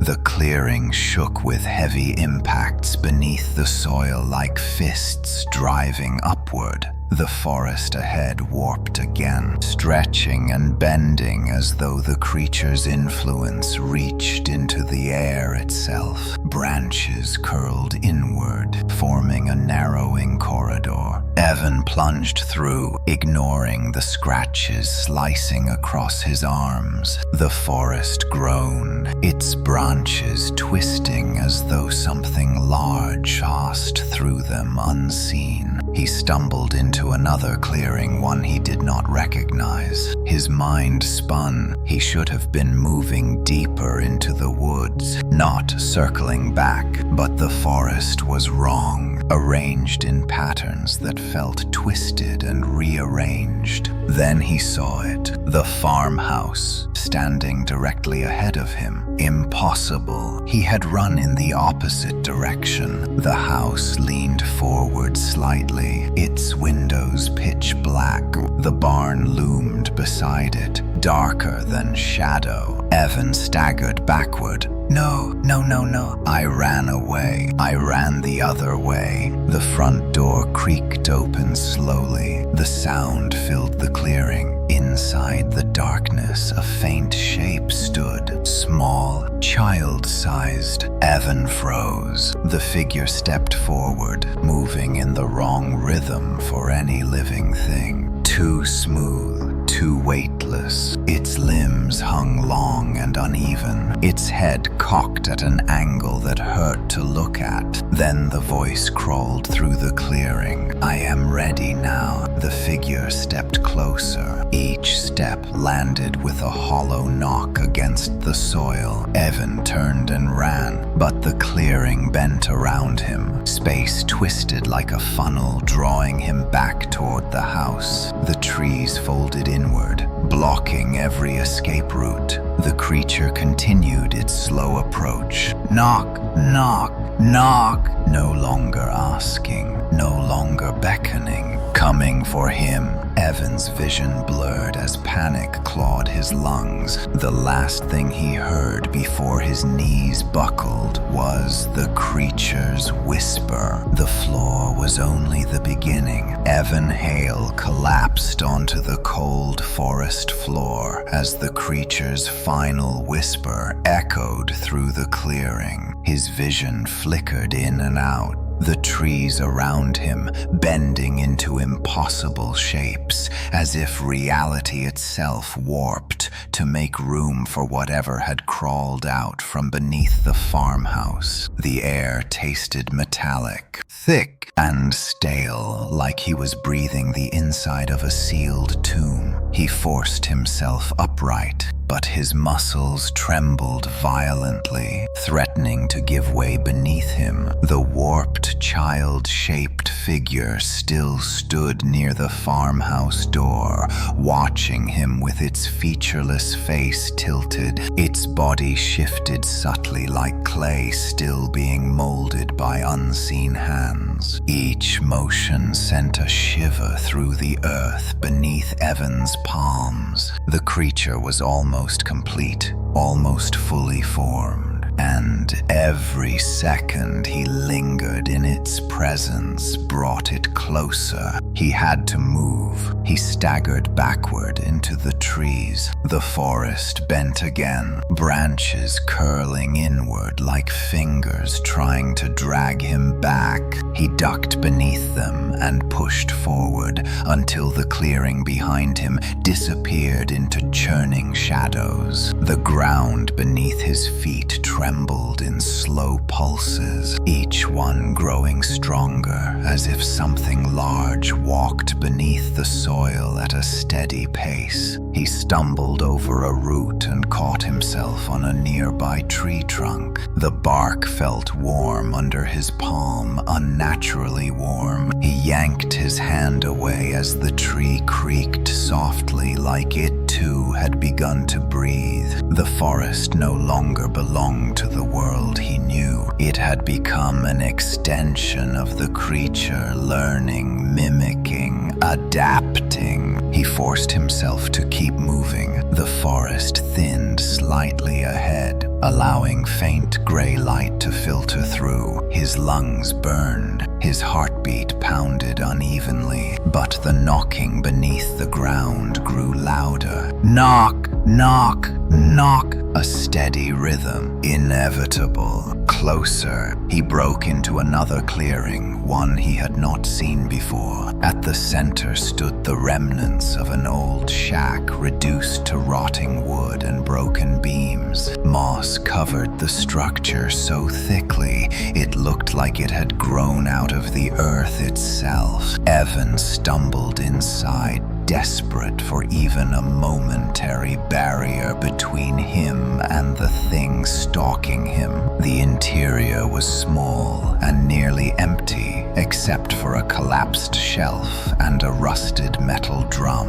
A narrow window near the roof let in a thin beam of light. Evan crouched low, scanning the shadows. The air inside felt colder but also still, safe for now. He pressed his back against the wall and tried to slow his ragged breathing. Then the ground beneath the shack shifted, not violently, not enough to throw him off balance, just a faint ripple moving beneath the soil like something circling under him. Evan held his breath. The ripple passed beneath the door. Then it stopped. Silence wrapped around the shack like a shroud. He waited. A single knock hit the underside of the floor. Knock! Then another. Knock! Evan pressed both hands over his mouth, trying not to scream. The creature whispered through the boards. "You cannot hide in the dead places." The shack groaned as the floorboards buckled upward. Dust drifted from the rafters. A long, thin crack split the center of the floor, revealing only darkness beneath. Evan bolted out the back of the shack before the floor could break entirely. He pushed into the forest again, his legs shaking. The knocking behind him grew frantic now,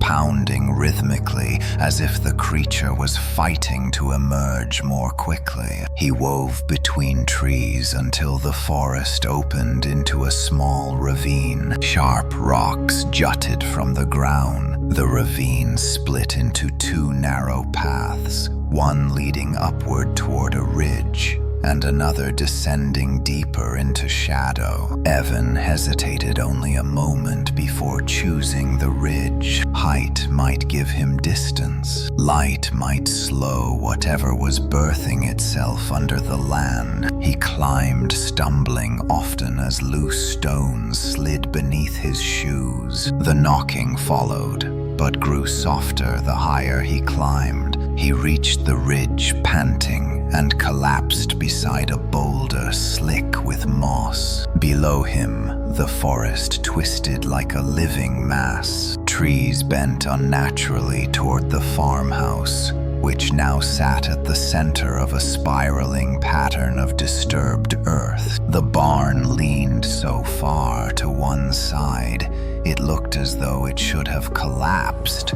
But shadows clung to its structure, holding it upright like invisible scaffolding. In the distance, the child-shaped figure stood in the clearing. Evan squinted, trying to focus. A faint shimmer surrounded the figure, a haze like heat rising from asphalt. Its limbs were no longer mismatched, its form more solid, more human, too human. It lifted its head as if sensing his gaze. Evan ducked behind the boulder, heart hammering. The ridge suddenly felt too exposed, too quiet. He crawled along the edge until he reached a narrow crevice between two rocks. He squeezed inside, pressing himself into the cold stone. He listened. The forest had gone silent again. Silence worse than any knocking. Silence that felt heavy with intention. Then he heard the voice, not from the forest, not from the ridge, from within the stone around him. Evan, he slammed his palms against his ears. "Stop, please." The rock vibrated with a low hum, like something enormous moved through it. "You opened the way. I only learned what you allowed." He squeezed his eyes shut, unable to stop the tears leaking down his cheeks. "Why me?" he whispered. The voice came softer this time, almost soothing. "Because you answered. No one answers anymore." The stone beneath him trembled. Dust sifted from the crevice walls. He crawled backward, desperate to escape. before the creature reached him through the mountain itself. He pushed out onto the ridge, panting. The forest far below had begun to pulse in slow waves. The trees bent inward and outward like lungs drawing breath. The farmhouse at the center pulsed with them. A faint glow flickered through its windows, though no lights had ever been turned on. Evan felt the ground beneath his feet tremble again. A crack split through the ridge just inches from his boots. No. He stumbled away from the edge. Another crack formed parallel to the first. Stone chips tumbled into the ravine below. Then something sharp struck the underside of the rock. Knock! Evan screamed and sprinted down the ridge path opposite the ravine. His legs buckled several times, but he forced himself to stay upright. The knocking followed him through the stone faster than he could run. Knock! Knock! Knock! The ridge descended into another grove of trees. These trees looked wrong even at a distance. Their branches drooped heavily. Their bark split open like mouths, revealing dark, pulsing veins underneath. Evan veered away, but the path beneath his feet bent subtly, redirecting him into the grove. The ground writhed beneath the roots. Shadows pooled between the trees, gathering into a thick mass. Then a shape rose from the shadows. The child figure, fully formed now, human-shaped, human-sized. Its face smooth and blank, but its posture unmistakably familiar. Evan staggered backward. The creature stepped toward him. Each step fell with a hollow echo. Knock! Knock! Knock! This time Evan did not run. His legs no longer obeyed. He could only tremble as the creature raised its head, revealing the faint impression of features beneath the blank surface. His features, the creature whispered softly. I learned you. And Evan finally understood with perfect clarity the horror that had been unfolding since the first knock beneath the floor. The creature was not trying to reach him. It was trying to replace him. Evan Hale could not move, his body locked in place as the creature stepped toward him, its smooth face shifting beneath a layer of unfinished flesh, like clay being reshaped from the inside. The forest around them pulsed in slow waves. Branches bent inward, as if bowing to the presence standing before him. The air thickened almost into solidity, forcing itself into Evan's lungs with each trembling breath. The creature's voice slid through the grove like a cold wind. I learned you. The words clung to Evan's bones. The way it spoke was almost human, but not quite. Too smooth, too steady, too resonant, like many voices blended into a single echo. Evan staggered backward until his shoulder pressed against a tree. The bark pulsed faintly beneath him, warm and breathing, as if the forest itself carried the creature's heartbeat. He forced his lips to move. What do you want from me? The creature tilted its head. The motion was smoother now, almost natural. Want. It repeated the word as though tasting it. I want to finish. Evan's throat tightened. Finish what? The creature's body twitched. Its torso lengthened slightly, its shoulders straightening, muscles formed beneath the pale surface shifting in real time, as if the unseen sculptor worked furiously inside. To finish being, Evan's pulse hammered against his ribs. He pushed away from the living tree and stumbled into a small clearing. The ground beneath his feet rippled with each step. The soil quivered like something enormous turned beneath it. He tried to run, but the forest bent again. The distance between him and the tree line stretched unnaturally, the shadows lengthening into grasping forms. Evan tripped, falling forward into a patch of moss that pulsed under his palms like a living organism. Behind him, the creature stepped forward. Knock! The sound no longer came from beneath the floor. It came from its steps, each landing with a hollow echo that vibrated the ground. Knock! Knock! Slow, rhythmic,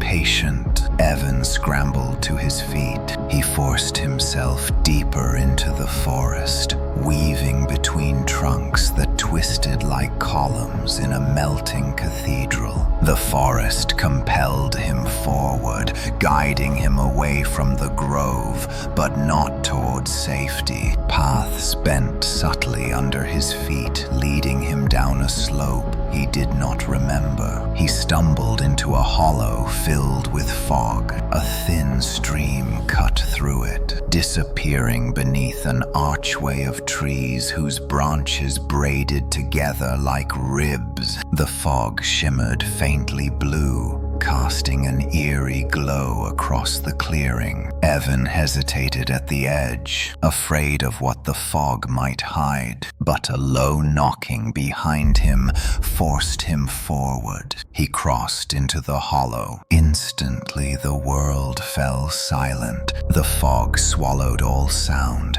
Even his breathing felt muted. The ground was damp and cold, and the trees here looked ancient, twisted into shapes his eyes struggled to understand. Evan took several steps before realizing something horrifying. The knocking had followed him, but not from behind. From beneath the fog, a faint ripple spread across the ground, as though something walked just under the surface of the low mist. Evan stumbled backward, his foot plunging into a hidden divot. He crashed onto his side, panting. A whisper slipped through the fog, curling around him like smoke. "You brought me into your shape.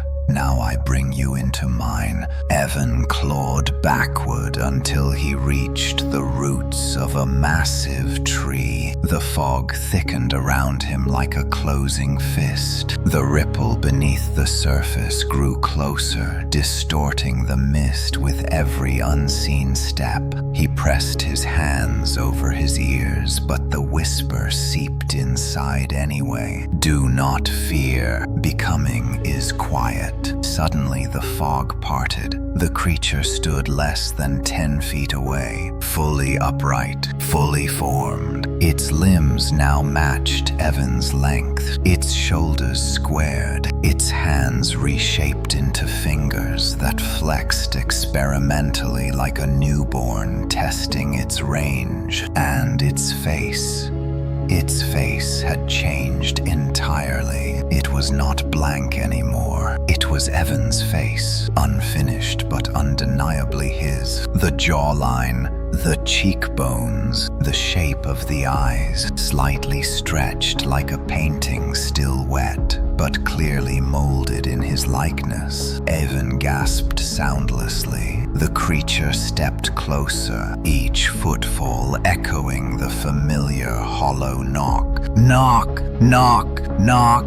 I learned your bones, your breath, your fear." Its voice grew clearer, more human, more like Evan's own. "I learned your shape. Now you must give what is left." Evan's chest tightened. He pushed himself upward and broke into a sprint. The fog parted reluctantly, trying to pull him back. The clearing warped, narrowing, twisting, forming a funnel toward the creature. But sheer terror pushed him forward. He sprinted through the trees, slipping through roots and low branches until the fog began to thin. Light bled through gaps above. He broke out onto a slope overlooking the farmhouse. The sight nearly collapsed him. The house was changing. The walls bulged outward, breathing. The windows stretched taller, forming the shape of eyes. The roof sagged, then straightened, as if the entire structure shifted position. The walls pulsed in time with the rhythm in the soil. It was becoming alive, becoming like the creature. No longer a house, but a shell the creature had used to emerge. Evan staggered down the hill, slipping on roots. He had no plan, no direction, only the primal need to escape. But the knock followed him. Knock, knock, knock, growing louder. He reached the edge of the field. The ground trembled. Cracks formed in the soil, radiating outward like veins. Shadows spilled from them like ink. Evan stumbled backward as something rose from the nearest crack. A hand, human-shaped but too long, too thin, too pale. It gripped the soil, pulling upward. Another hand emerged, then a shoulder, then the beginning of a face not fully formed, but still unmistakably modeled after his. The creature had begun dividing itself, repeating him. He turned and sprinted in the opposite direction. But the ground split again ahead of him. More hands rose, more faces, all incomplete versions of him. No, no, no, no. He spun toward the tree line, but the shadows there twisted into more figures, stepping forward in unison. Dozens of them, all learning, all becoming, all him. His breath shattered inside his chest, his vision blurred. The original creature stepped through them, its form now perfectly steady. It reached out a hand. Evan Hale, you opened the way. Evan tried to run, but the soil shifted under him,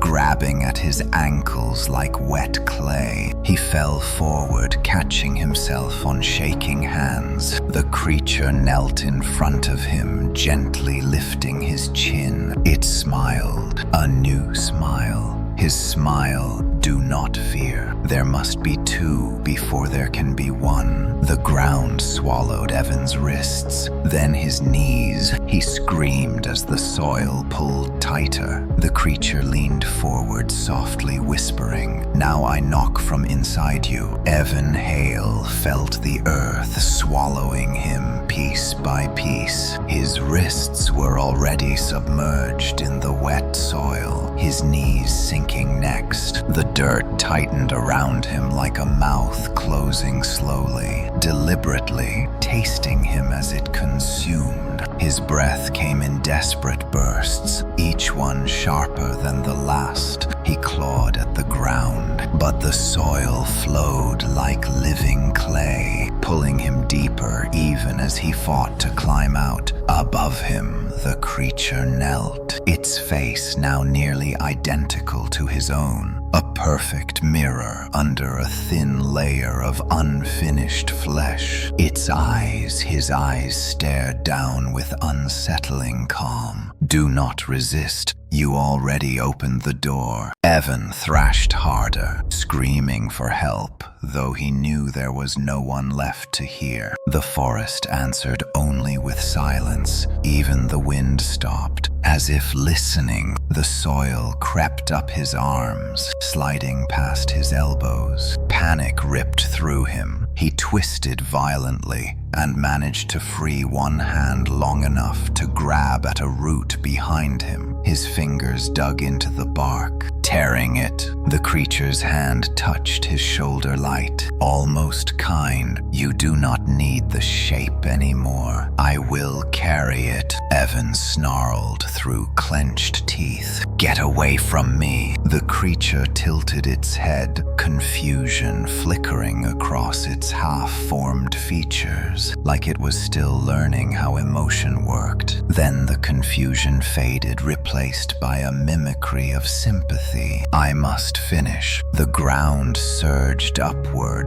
swallowing Evan to the waist. He screamed again. His free hand slipped from the root as the soil pulsed like a heartbeat. The creature leaned closer, its breath cold against Evan's cheek. "I knock from inside you now." A surge of terror erupted through Evan's chest. Adrenaline cut through the fog of fear. He twisted hard, bracing both feet against a solid patch of earth, and pushed himself upward with every ounce of strength left in him. The soil resisted like living flesh, tightening its grip, but he kept pushing until his left arm tore free. He gasped and swung his fist blindly. His knuckles struck the creature's face. The impact jolted both of them. The creature reeled back, not in pain but in surprise. Its skin rippled like liquid where he struck it. The face shifted,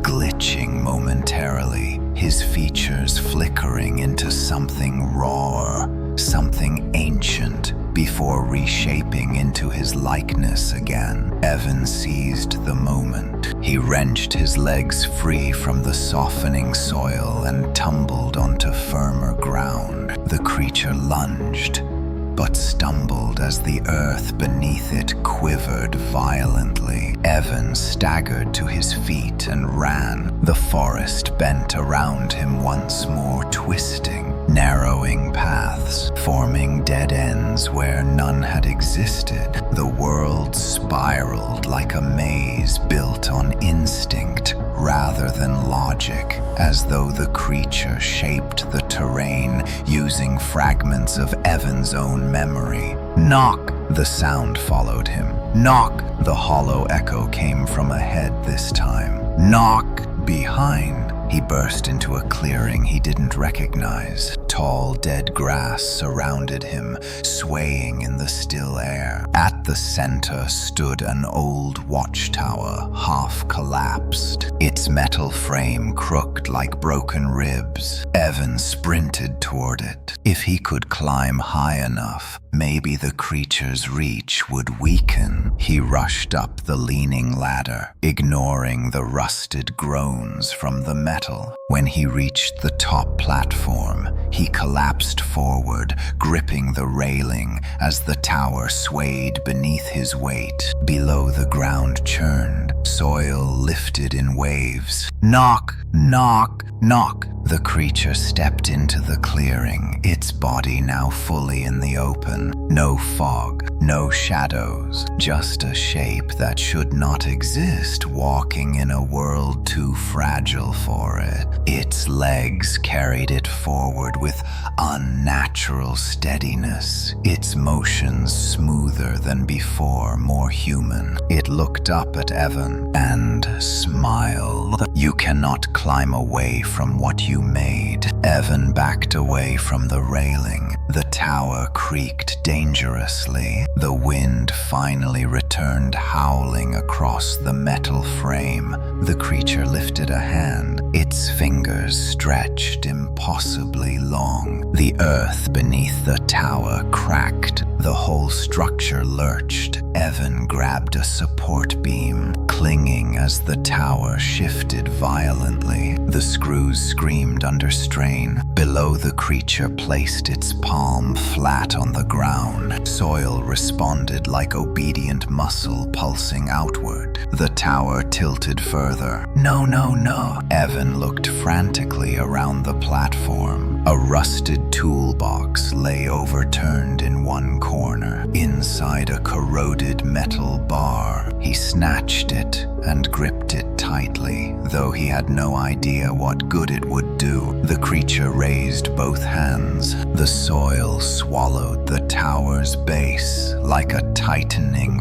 fist. Metal groaned. Evan braced himself as the entire structure buckled and began to fall sideways. The world spun. He leapt. Branches slammed into him as he crashed through the tree line. Pain rippled through every limb. He tumbled down a slope, hitting dirt, stone, and broken branches until the world finally stopped shifting. He gasped, coughing leaves from his throat. His ribs screamed. His arms trembled violently as he dragged himself upright. Behind him, the tower collapsed fully with a metallic roar. But the creature didn't even look at the wreckage. It was already walking toward him. Evan forced himself to run again. Each step tore through agony, but fear pushed him. He zigzagged through the trees, desperate to lose the creature in the dense growth. But the forest betrayed him. Trees leaned aside, branches parted, roots curled upward, forming tripping hazards. The land had become an accomplice. Evan stumbled into a shallow ravine. The soil beneath him pulsed like a heartbeat. A whisper rose from the ground. "Do not run. We share the same shape."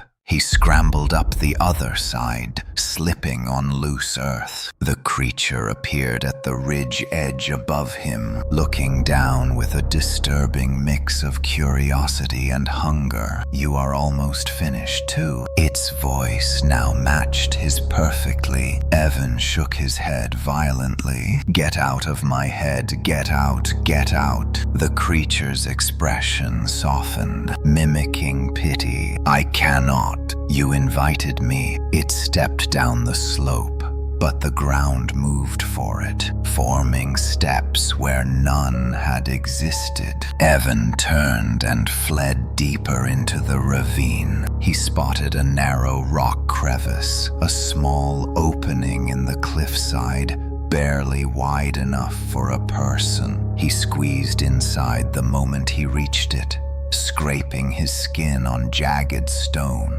The space inside was pitch black and cold, but the stone felt solid, unmoving, untouched by the creature's influence. For now, he crawled deeper until he found a pocket of space barely big enough to sit in. His body shook violently. His breaths came sharp and fast. Outside, the creature's footsteps stopped at the entrance. Silence. Then, knock! This time not on wood, not on dirt, but on the stone of the cliff. Knock, knock! Slow, certain, learning. Evan clamped both hands over his mouth, but the creature's whisper seeped in through the cracks in the rock. "You taught me doors. Now show me how to open this one."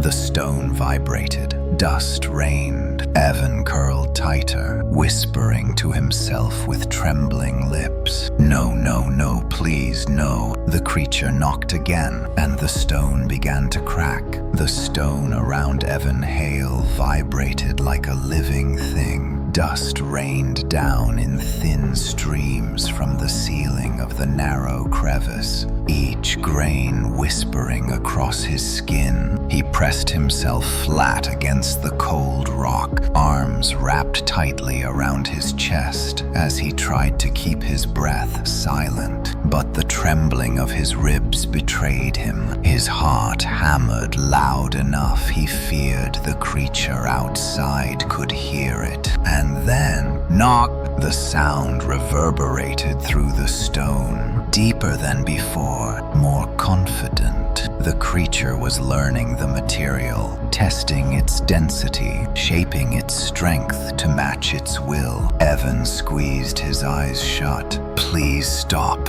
Please stop." The creature's voice filtered through the crack in the stone, smooth and terrible.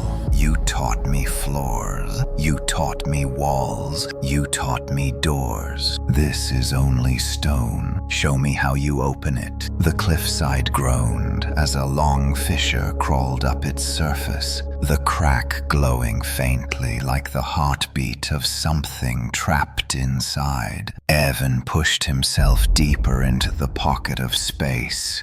Though he knew there was nowhere left to go, the walls pressed against his shoulders. The air grew thinner, colder. Another knock, stronger. The crevice shook violently, showering him with bits of rock. Evan choked back a cry and slammed both hands over his mouth. But the creature whispered anyway, its voice filling the tiny chamber. Do not fear the ending. You began it. A slow, grinding sound filled the stone.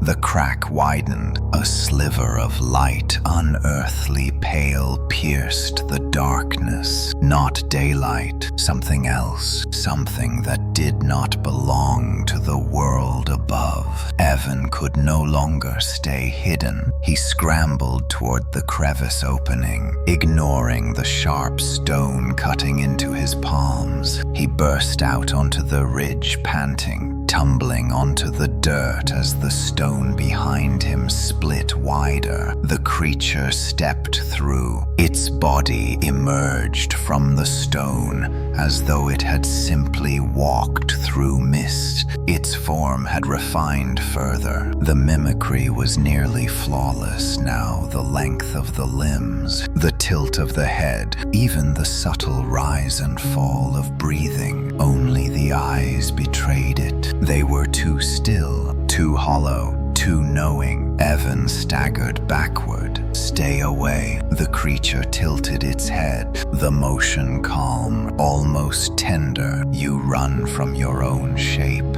Why? Evan turned and ran along the ridgeline. The ground shifted beneath him, forcing him toward paths he hadn't chosen. Trees closed in on his sides like walls moving to contain him. He reached the far edge of the ridge and skidded down a steep slope. Tumbling through roots and loose soil, he hit the bottom hard. Silence. Then, knock from directly beneath him. Evan scrambled up. The soil churned in slow waves around his feet. He backed away, shaking violently. The creature walked down the slope, no slipping, no stumbling. The earth carried it. Evan staggered into a stretch of forest he didn't recognize. The trees leaned away from him, as though recoiling. Shadows crawled between their roots. He saw something ahead,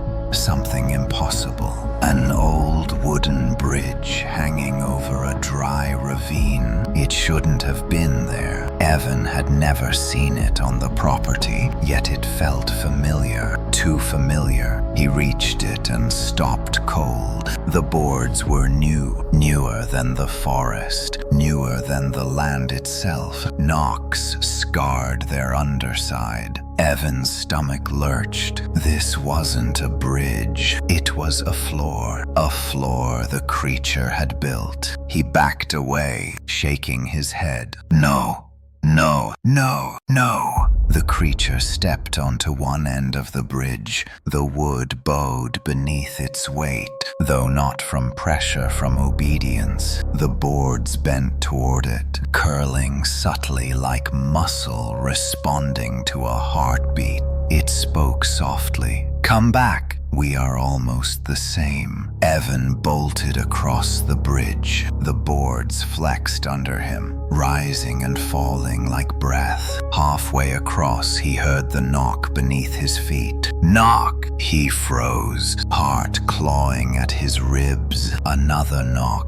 Closer, the wood softened beneath his shoes, becoming almost spongy, like damp soil pretending to be wood. He ran. Behind him, the creature walked calmly, each step landing in the same hollow rhythm. Knock, knock, knock. The boards beneath its feet rippled, absorbing each strike. Evan leapt off the far end of the bridge and crashed into the dirt. He rolled and scrambled to his feet, sprinting deeper into the forest. Something bright flickered through the trees. A lantern. Evan stopped, gasping. His lantern, the same one he dropped nights ago in the living room. But here, it was hanging from a tree branch, glowing faintly with a pale fire that did not burn. He approached slowly. The glass was cracked. The flame inside shifted like a trapped spirit. A whisper rose from it. "Evan!" He staggered back. The voice came again. "You left pieces of yourself everywhere." Then the flame bent toward him, as though recognizing him. He turned to run, but the ground split open, swallowing the lantern whole. Dirt collapsed inward, snuffing the pale fire. The creature emerged from the shadows. Its voice was nearly indistinguishable from Evan's now. "Do not run from where you already dwell." Evan stumbled backward, tripping over a root. The creature knelt, touching the ground. The soil rippled outward like a wave. Shapes formed. Hands, arms, faces, all unfinished versions of Evan crawling through the dirt, reaching for him.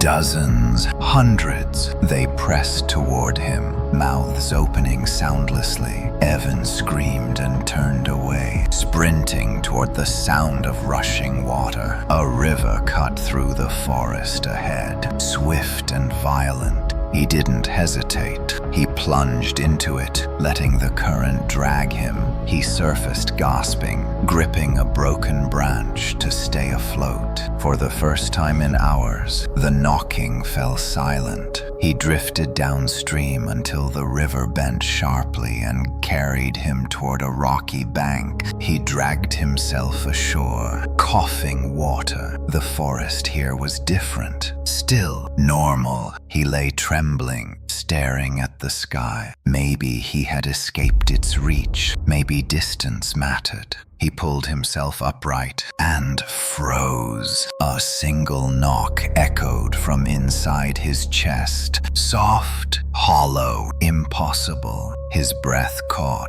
Another knock from within. Evan clutched his ribs as horror washed over him. The creature had not stayed behind. It had learned something new. It had learned how to move its knocking inside him. And the whisper that followed proved it. "I am not outside you anymore." Evan Hale stared at the forest canopy above him, drenched in river water and trembling uncontrollably as the final echo of the impossible knock faded inside his chest. Not outside, not beneath him, not in the trees or the soil or the crawling shadows. Inside him, his heartbeat stuttered, and for a terrifying second, he could not tell where his pulse ended and the knock began. He pressed a shaking hand against his ribs. The skin felt cold, as though something beneath it had grown its own separate rhythm. No, no, no, no. He staggered upright, his legs weak and soaked,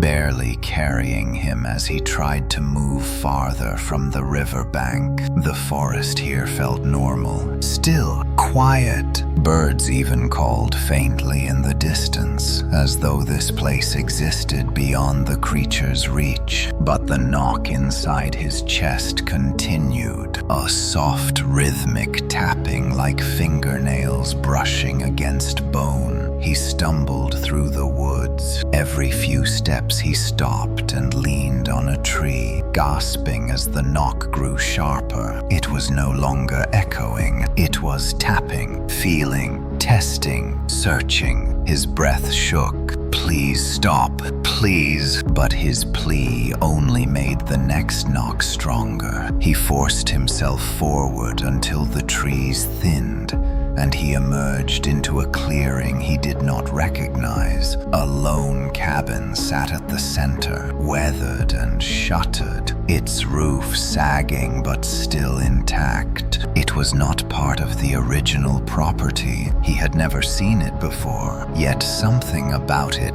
tugged at him, like a memory struggling to take shape. He approached slowly. Each step made the knocking intensify inside him, as though his body were an echo chamber, amplifying something trapped deep within. When he reached the porch, he hesitated. The air here was heavier, quiet, expectant. He reached for the rusted doorknob, but froze as the knock inside his chest answered with one sharp blow. Knock! From within him, the door creaked open on its own. Evan staggered back. No breeze stirred. No presence stood behind the door frame. Yet the doorway yawned open like something had been waiting for his arrival. The knock inside him whispered through his ribs. "Go in." He stepped backward, shaking his head. "No, I will not." The knock trembled painfully against his bones.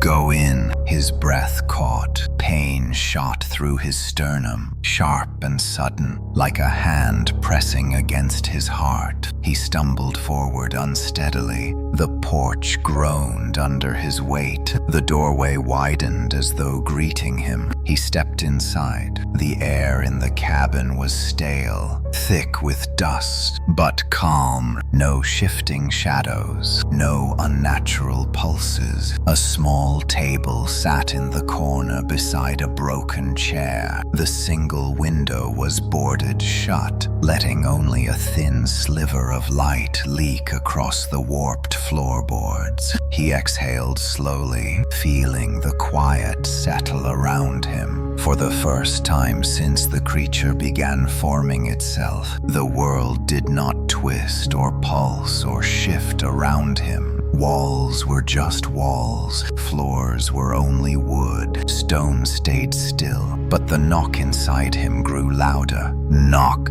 knock, knock. Evan pressed a hand against the table. It felt real, solid, ordinary. Then the whisper came again, threaded through his bones. "Sit!"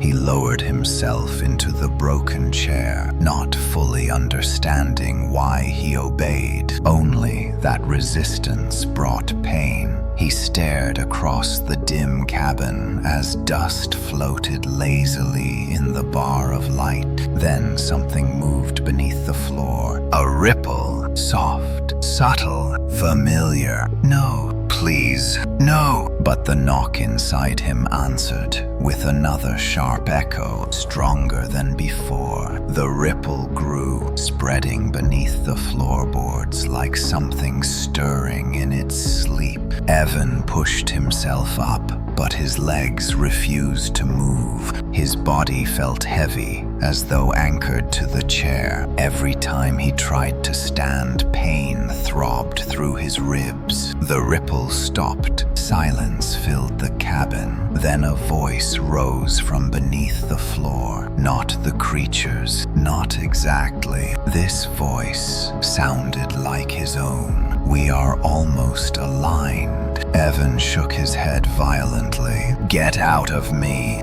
Get out!" The voice beneath the floor softened into a cold whisper. "I am not inside you. You are inside the rest of me." The floorboards trembled. Dust fell from the ceiling. A crack appeared in the center of the room, splitting slowly like a mouth opening. Evan clutched the arms of the chair. "Stop! Please stop." The whisper seeped through his bones. "You gave me shape. Now you must give me space." The crack widened. A pale hand reached through the floor, not long and thin like before. Human, perfect, It pressed against the boards, lifting the floor upward. Another hand emerged, then arms, shoulders, a head. The fully formed creature rose from beneath the floor, not unfinished, not flickering, not shifting, complete, a perfect mirror of Evan. Its eyes held his exact shape. Its breath matched his rhythm. Its chest moved with the same cadence, except for one thing: the knock inside Evan's chest. The knock echoed again, inside the creature. It did not. The creature looked at him with an expression identical to his own: calm, steady, certain. "Thank you," Evan gasped for breath. "You cannot be me. You cannot take me." The creature tilted its head. "I do not need to take you." It stepped closer. "You will fade. The shape that does not knock will remain." Evan trembled violently. The knock inside him grew faster, louder, out of rhythm with his heart. He pressed a hand to his chest. "Stop! Stop! Stop!" The creature stepped close enough to touch him. "Do not fear. You are only the draft." Evan screamed and forced himself upward. Pain shot through his entire body, but he threw himself through the doorframe. The porch cracked under his feet as he leapt into the grass. The creature followed at a walking pace, no urgency in its steps. Evan ran. Branches whipped his face, the forest spinning around him as he tore through undergrowth. The knock inside him hammered faster and faster, matching his panic. He tripped over a root and crashed to the ground. Pain ripped through his shoulder. He crawled forward, but the world was blurring, fading, darkening at the edges. The knock inside him grew erratic. Then it stopped. Silence filled his chest. Cold, heavy, final. He gasped desperately for air that would not come. Behind him, the creature spoke softly. "There. Now we match." Evan's vision darkened. He collapsed face first into the dirt. As consciousness slipped away, he felt a final whisper hum through the soil beneath him. "I am the shape now," and everything went black. Darkness swallowed Evan Hale whole. Not the darkness of night or shadow. This was deeper, heavier, a darkness that felt alive, pressing around him like the inside of a closed throat. He tried to inhale, but his lungs barely expanded, as if something inside his chest refused to let him breathe fully. Then he heard it. Knock, not outside, not beneath, inside. A single hollow tap echoing through his ribs, subtle yet unmistakably foreign. His eyelids fluttered open. The world above him blurred into shapes, branches, gray sky, distant crows, but everything swayed, wobbling as though reality itself had gone soft at the edges. He tried to lift a hand, but his fingers barely twitched. Another knock shivered through his chest. "Knock!" he gasped as a ripple of cold spread outward from the center of his sternum. His hands trembled uncontrollably. Something was moving inside him, something with purpose, something that had already claimed the space where his pulse once belonged. Evan rolled onto his side, coughing violently. Mud dripped from his lips. His limbs felt heavy, as if he'd been buried in wet earth for hours. He pushed himself onto his hands and knees, panting raggedly. The forest around him was quiet. Too quiet. Wind did not rustle the leaves. Birds did not call. The world waited. He staggered to his feet. The trees stretched taller than before, their trunks twisting subtly, almost as if they leaned closer to inspect him. Knock! He stumbled forward with a cry, gripping the nearest tree. His palm thudded against the bark, and for a moment, the knock inside him synced with a faint vibration in the wood. The forest felt it. It recognized it. Evan pulled away in horror. No, no, no, no. Stay out. Stay away from me. His words came out weak, breathless. The forest gave no reply. He forced himself onward. Every few steps, the knock returned, sometimes soft, sometimes sharp, as though the creature inside him was learning how to use the rhythm, testing it, refining it.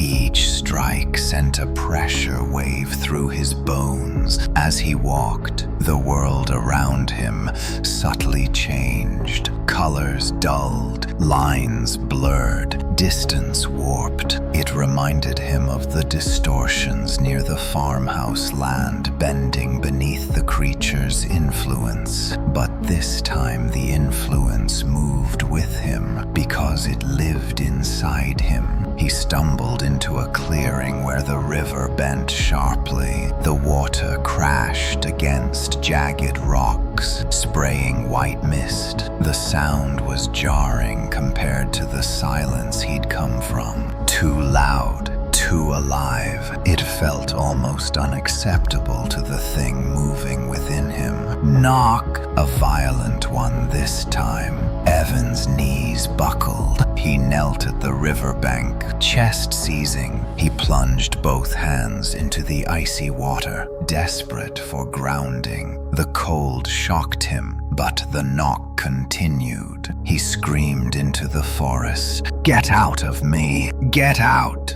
Get out!" A voice answered, but not from the forest, not from the shadows. From inside his chest, "I cannot leave. You are the vessel now." Evan's breath hitched violently. "No, I will not let you." The voice softened. "You already did." He staggered backward, slipping in the mud and collapsing onto the rocks. The sky spun above him, branches blurred. His pulse raced, but the knock overpowered it. Steady, confident, claiming dominance. His body was no longer fully his. He forced himself upright again. He walked, stumbled, walked more, through brush and thick ferns, across twisted roots, down the bank of the river, until he heard something ahead. Something that did not belong to the wilderness. A bell, faint, metallic. He pushed through the foliage. A church, old, wooden, abandoned. Its steeple cracked, its paint peeled by years of storms, but the bell swayed gently, though no wind.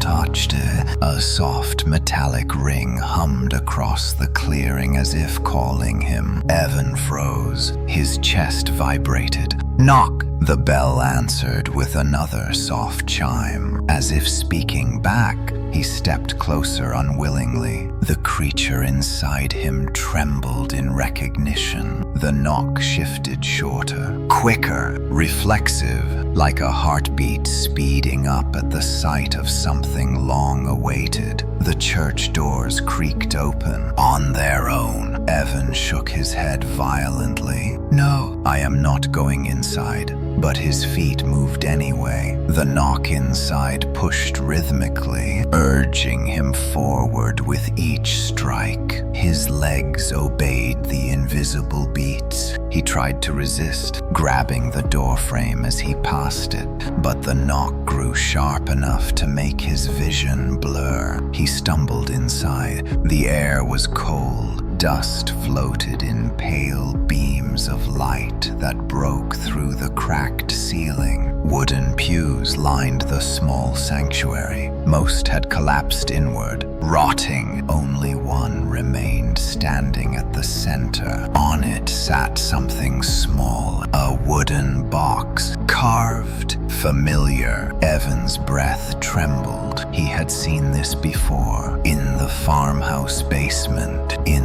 the crawl space. A box shaped like a coffin, too small for any human, too large for any toy, covered in strange grooves that pulsed faintly now like veins. The knock inside his chest matched its rhythm exactly. No. He took a step back, but the creature inside him whispered, "Come closer." Evan pressed both hands against his chest as if trying to hold something inside. His ribs ached under the pressure. His pulse flickered. The box throbbed with light. A low groan reverberated through the church floorboards. Evan staggered backward. His heel struck something soft. He looked down, a hand reaching through the floor. Then another, bodies half-formed, crawling upward, all shaped like him, all unfinished versions from earlier, drawn toward the source.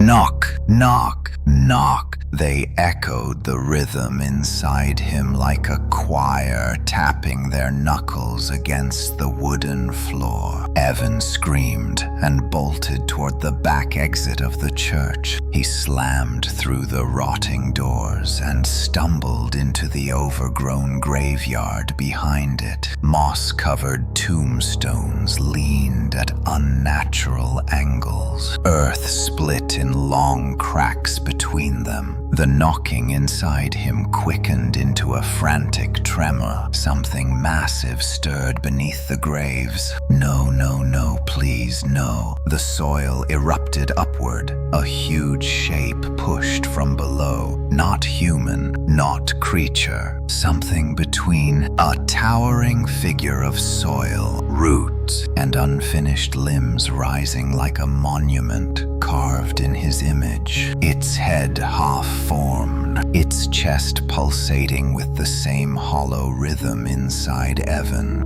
Knock, knock, knock. Its voice boomed from within the earth. You are the final piece. Evan fell backward and crawled away. Panting, the enormous figure reached for him. The ground split beneath Evan's hands. The creature inside spoke calmly. Do not fear. I am almost whole. Evan screamed with every ounce of breath left in him. No! He lurched to his feet and ran toward the far end of the graveyard. The colossal figure surged behind him, shaking the earth with every step.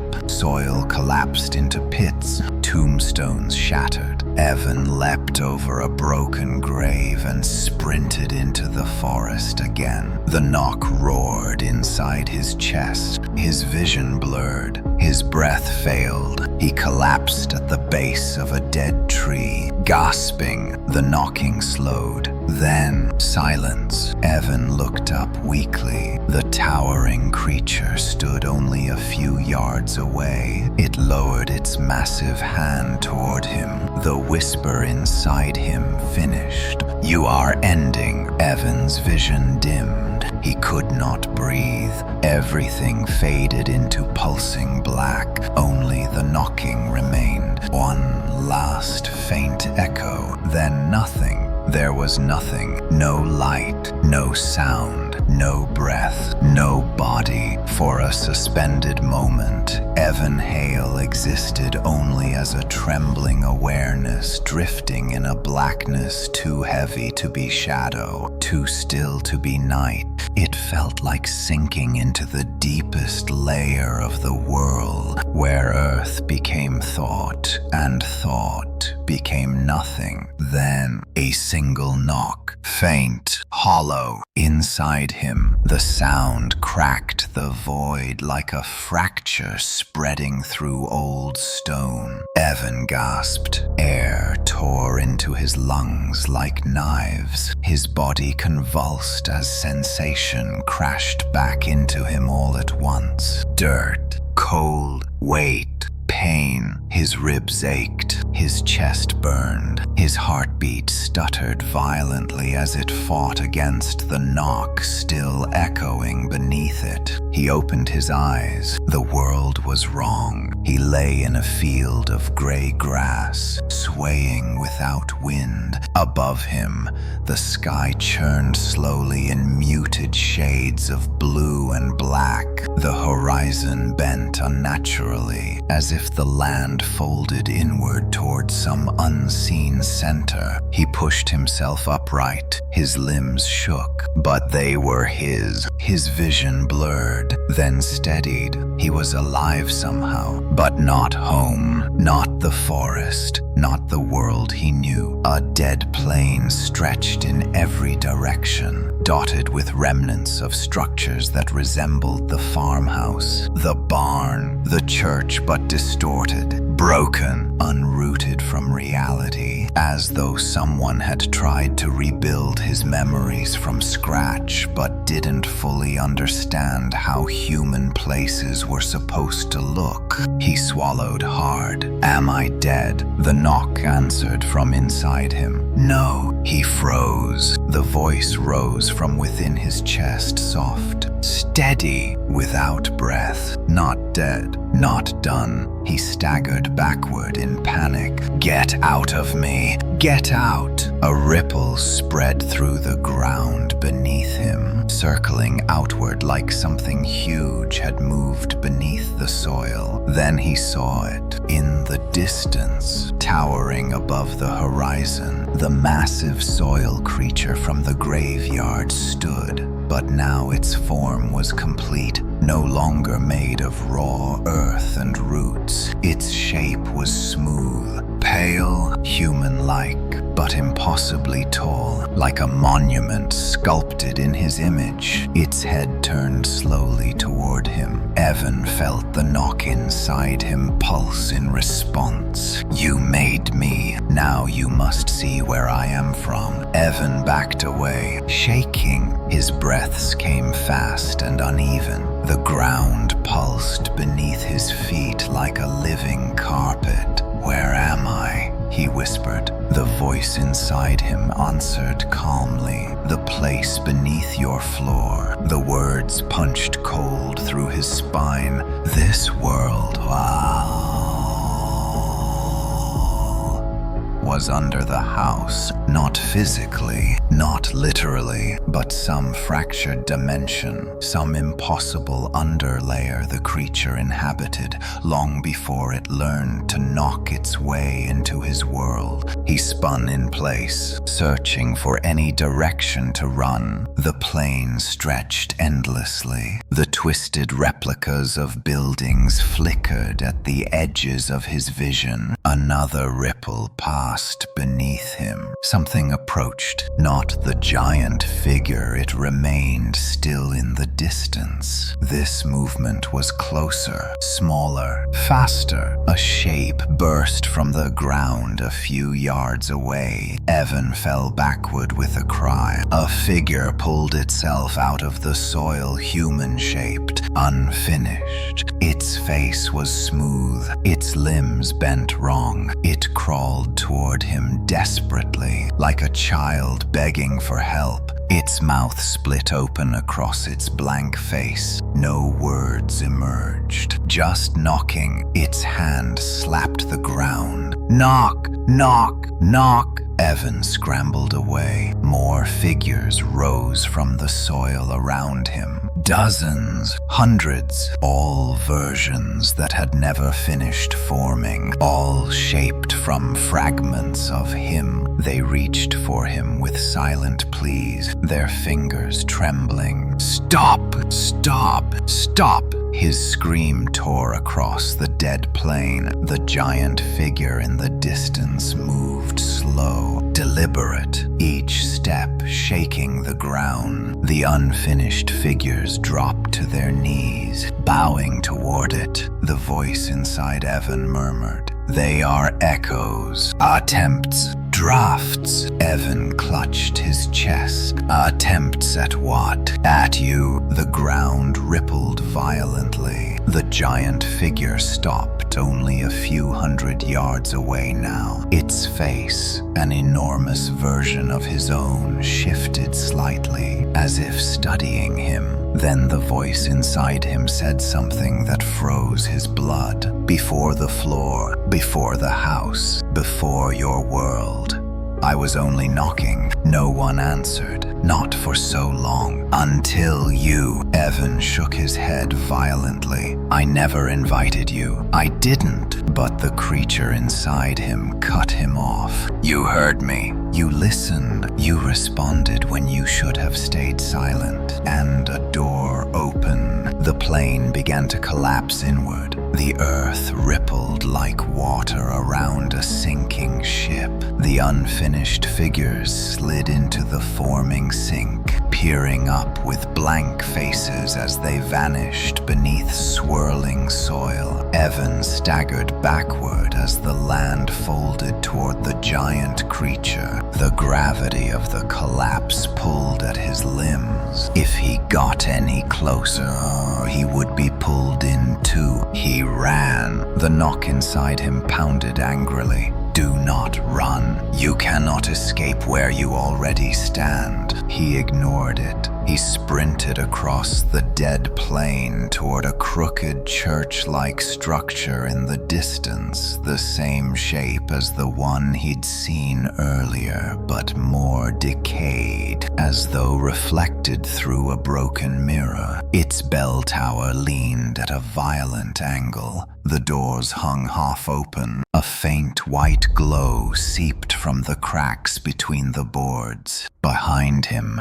the giant creature roared, not with sound, but vibration. The ground trembled so violently he stumbled, fell, rolled, but forced himself upright again. The church door slammed shut just as he reached it. He pounded on it. Let me in, let me in, the voice inside him whispered. It is not your way back. The door opened, not outward, inward, as if something behind it had unlatched reality itself. Evan stepped inside. The air changed instantly. Colder, cleaner, like a place between breaths. Stained glass windows flickered with images he had never seen, visions of the creature forming itself in endless variations. Some versions monstrous, some beautiful, all incomplete. At the center of the church stood an altar, and on it, a box, the same one from the farmhouse,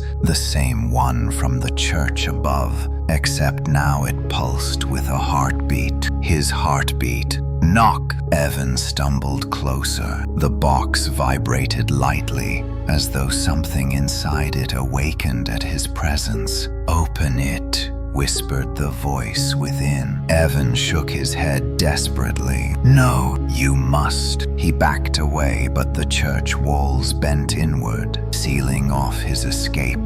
The stained glass windows darkened. The air thickened. The voice grew sharper. Open the door. Evan pressed his hands over his ears, but the sound came from inside him, vibrating against his bones. He reached for the box with trembling fingers. He did not want to. He had to. The lid shifted the moment his skin touched it. A thin line of white light split the darkness. A sound escaped from within. Not a knock, a breath. Evan's entire body froze.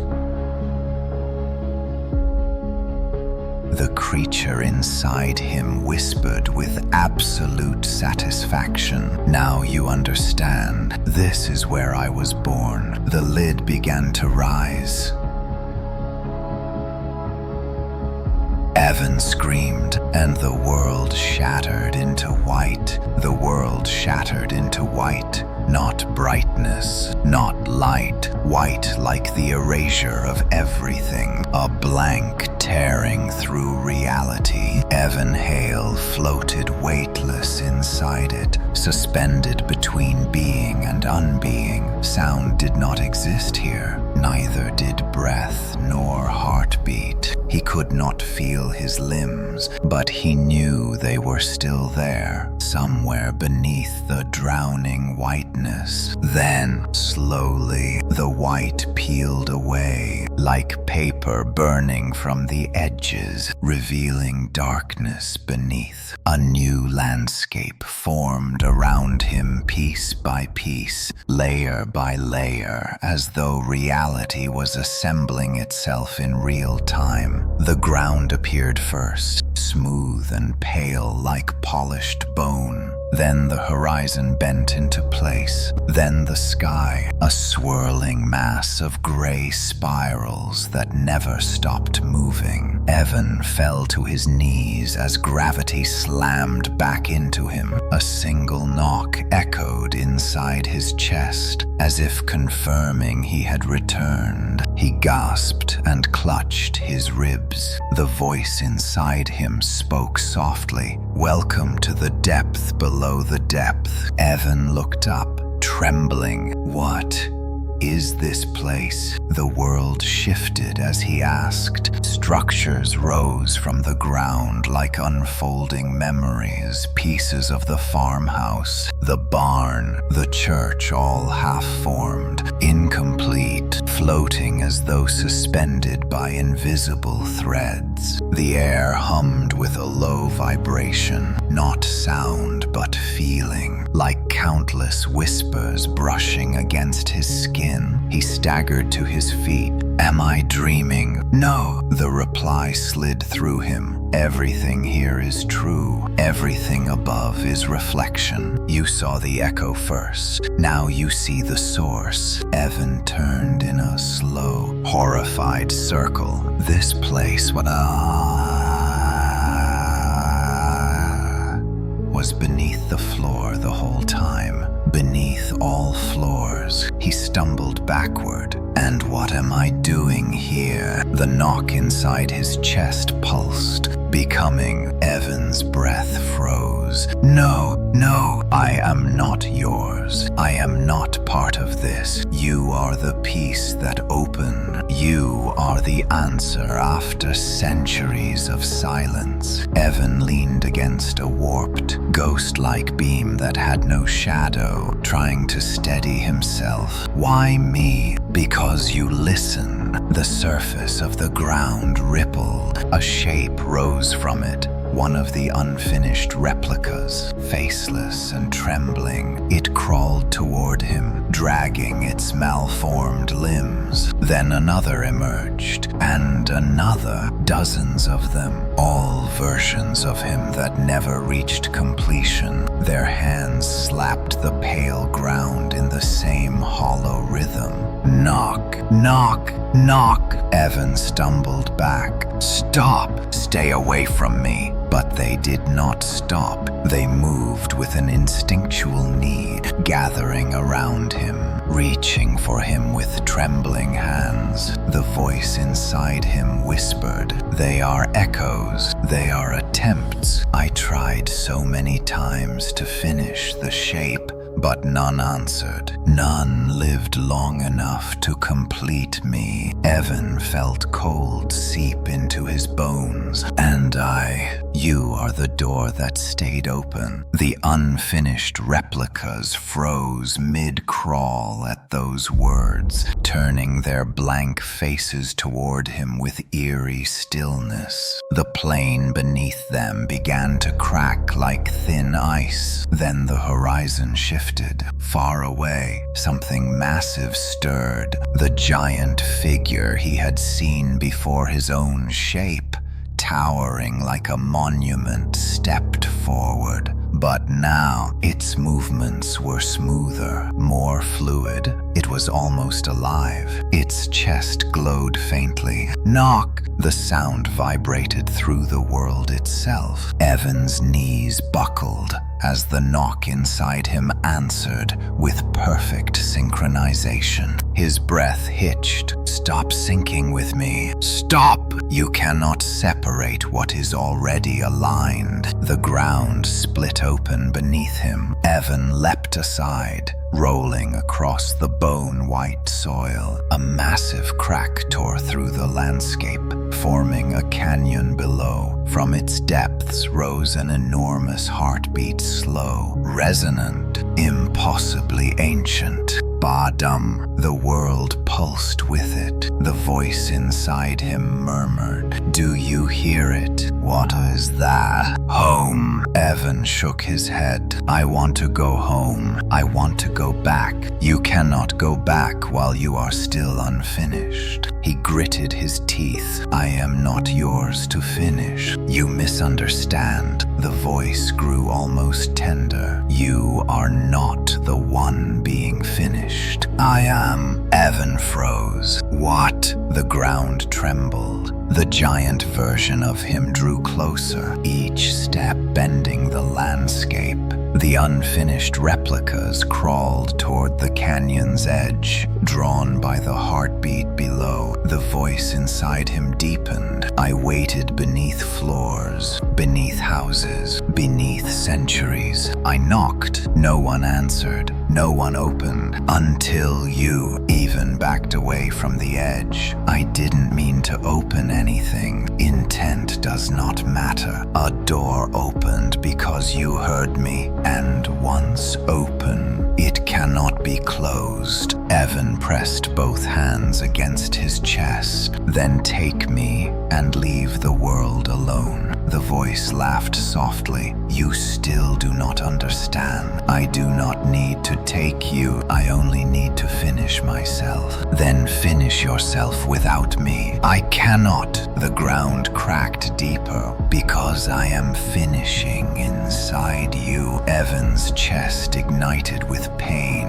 He fell forward onto his hands, gasping as the knock inside him changed rhythm faster, sharper, reshaping itself. Something moved beneath his skin. A ripple, a shifting, as if his ribs were being pressed outward from within. He screamed. The unfinished replicas echoed his cry in a chorus of wordless agony. The giant figure spread its arms, as if welcoming him. The voice whispered, "When I am whole, the world above will open, and I will step through." Evan forced himself to stand, despite the agony twisting through his torso. "No, no, I won't let you. You cannot stop what you began." Evan staggered backward, gripping his chest. He looked around wildly for anything that wasn't dead, distorted, or made in his image. Then he saw it, far away, a door, standing alone in the middle of the plain. A simple wooden door, not attached to any wall, not part of any structure. Upright, waiting. Evan blinked hard. It was the door from his house, the fifth door, the one that should never have been open. The voice inside him went silent. Then, "Do not go to it." Evan turned toward it. It shimmered faintly, as if resisting this world. "Do not." The voice trembled for the first time. Evan took a step. The unfinished figures shrieked, writhing in panic. He took another. The giant creature bellowed, shaking the sky into spirals. The voice screamed inside him. "Stop!" Evan reached the door. His fingers touched the wood. He whispered, "You should never have knocked," and he pulled it open. The moment Evan Hale pulled the door open, the world inhaled. A violent rush of air tore across the bone-white plain, pulling dust, fragments, even the unfinished replicas backward, as though the universe itself were being sucked toward the threshold. Light exploded from the doorway, white at first, then shifting into spirals of silver and black, patterns that twisted like living symbols. Evan gripped the doorframe.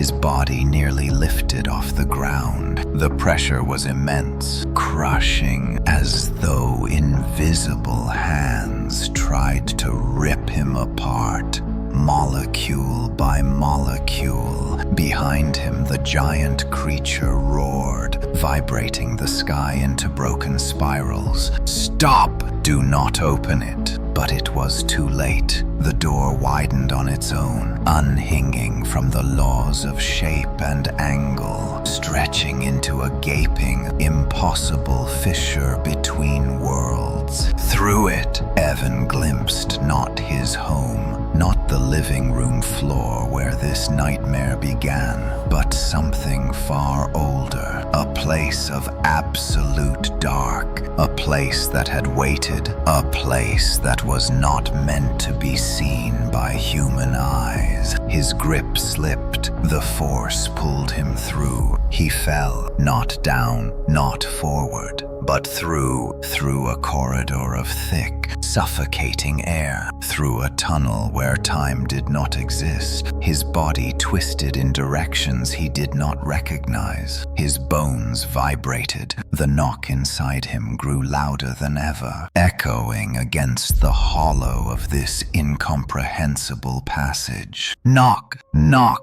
knock. Each hit stronger than the last. He screamed, though he made no sound. His voice was swallowed entirely. He felt himself pulled apart into sensory threads, sound, thought, fear, memory stretched thin, yet somehow remaining whole. Then the fall stopped. He lay on solid wood, warm wood, breath trembling. He opened his eyes. He was back in his house, the living room, the crawl space beside him, everything exactly where it had been the night he first heard the knocking, except the house breathed. The floor swelled subtly beneath him, rising and falling like lungs. Shadows moved through the walls like fish swimming behind thin glass. The ceiling bowed downward, almost bending toward him. He scrambled backward, his limbs shaking violently.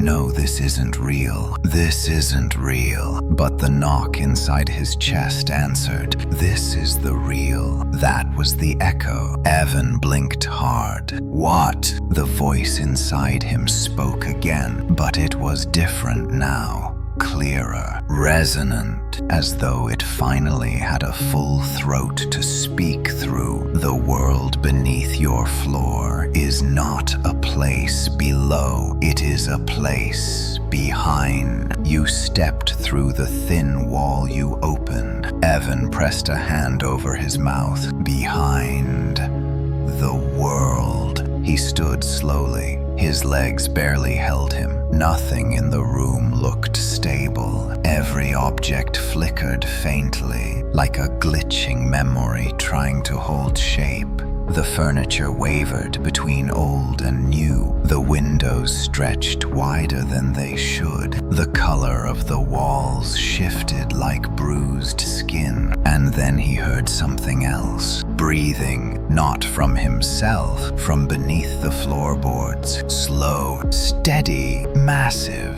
No, he tried to back away, but the knock punched through his chest so hard he doubled over. "It is time." Time for what? For the rest of me to join you. The floorboards bowed upward in the center of the room, not cracking, not breaking, swelling, like something enormous pressed its face upward from below. Evan stumbled away until his back hit the wall. The drywall pulsed behind him like muscle. He shoved himself forward, terrified to lean on anything in the house. The floor split. A single pale hand slid through the gap, perfectly human, perfectly shaped, except much too large. It gripped the edge of the board and pushed it aside like a loose plank. Another hand emerged, then a shoulder, then the top of a head, smooth,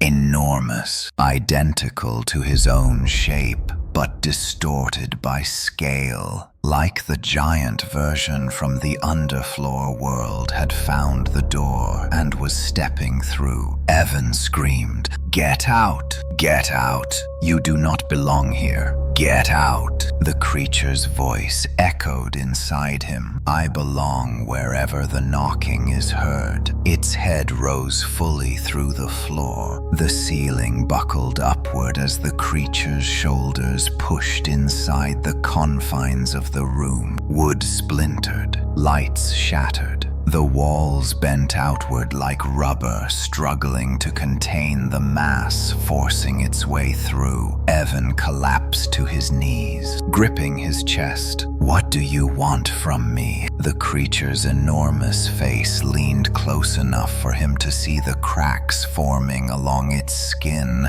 cracks that glowed faintly with white light. "I want to finish crossing, and you are the path." "No!" He staggered up and ran for the front door. The hallway stretched impossibly long, stretching into darkness like a tunnel of melting walls. He sprinted, gasping, stumbling, but the door pulled farther away instead of closer. Behind him, the creature's steps shook the foundation. The knock inside him synced with each quake. He fell hard. The floor rippled, softening under his body like clay. Hands emerged from the floor, many hands, small replicas, unfinished shapes, grasping at his legs and arms, pulling him downward. He clawed at the walls, dragging himself forward inch by inch. A voice rose from those hands. It sounded like him, thousands of him. "Do not run. We are almost one." He screamed and kicked free, sprinting through the endlessly stretching corridor. Then a door appeared on his left, a door he had never seen before.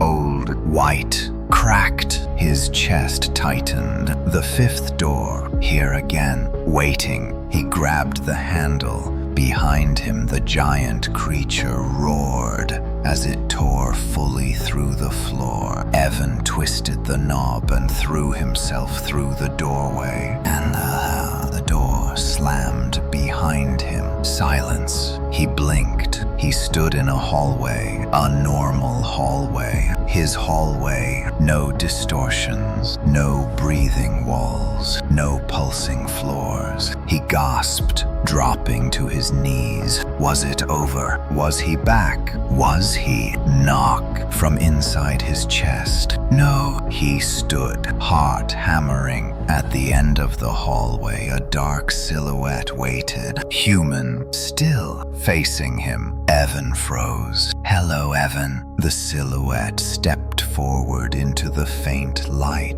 It was him, perfectly him. No distortions, no unfinished seams, no giant scale. His exact double. The creature smiled his smile. "You opened the last door. Now I can walk." Evan stumbled backward in terror. No, you can't." But the creature stepped fully into the light and extended a hand. "One of us must stay behind the floor." His voice deepened. "And one of us must walk above it." Evan stared as the creature took another step toward him. "Choose." Evan Hale stood frozen in the hallway that should have been familiar, yet every inch of it pulsed with the echo of something ancient, waiting to decide his fate. At the far end stood the perfect copy of him, the creature that had crossed through the fifth door. Its posture was calm, steady, confident in a way Evan himself had never been. Its eyes held no emptiness now. They were fully formed, entire, human, too human. "Choose," it said with a voice identical to his own.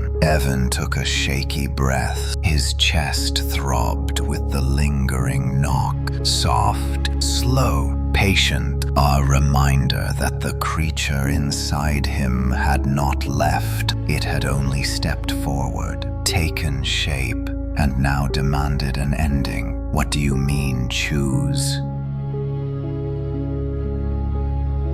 Evan whispered. The double stepped closer. The hallway lights flickered behind it, as though reality struggled to hold the two of them at once. One must walk above the floor, the creature said. One must remain behind it. Only one shape can exist without collapse. Evan backed against the wall. His hand touched cool paint, but beneath it the surface rippled faintly, responding to the knock still echoing inside him. Why me? He whispered. The creature tilted its head with perfect imitation. Because you opened the first door. Because you answered. Evan forced himself to stand straighter. I never meant to answer you. I never wanted any of this. The double smiled his smile. Wanting is not part of the shape.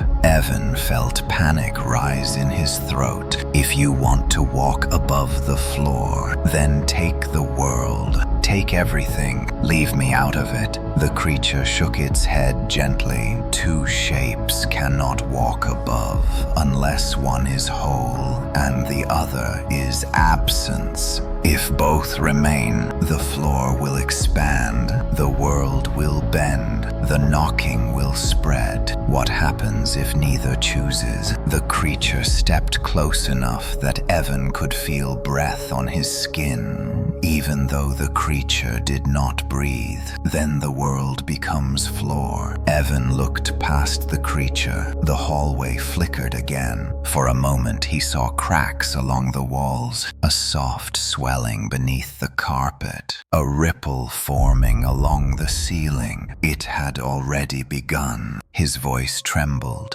Why me? Why did you choose me? Why did you not stay in your world? The creature reached out a hand. Because you heard me. Because you listened when others turned away. Because your fear opened a door that had been sealed by silence. Evan shook his head. I am not strong. I am not special. I am nobody. The creature stepped closer still. That is why the floor chose you. Because a shape is only whole when it begins from emptiness. Evan felt the knock inside him pulse sharply in agreement. He staggered back and struck the wall. The paint rippled like water at the point of impact. Stop, he said. Stop speaking like you know me. The creature smiled. I do know you. I am the shape built from every echo of you. I am the version that is finished. You are the version that remained open. Evan squeezed his eyes shut. The world wavered around him. The creature's presence distorted the air like heat rising off pavement. If he made the wrong move now, the entire world might become something unrecognizable. Choose, the creature repeated. If you do not decide,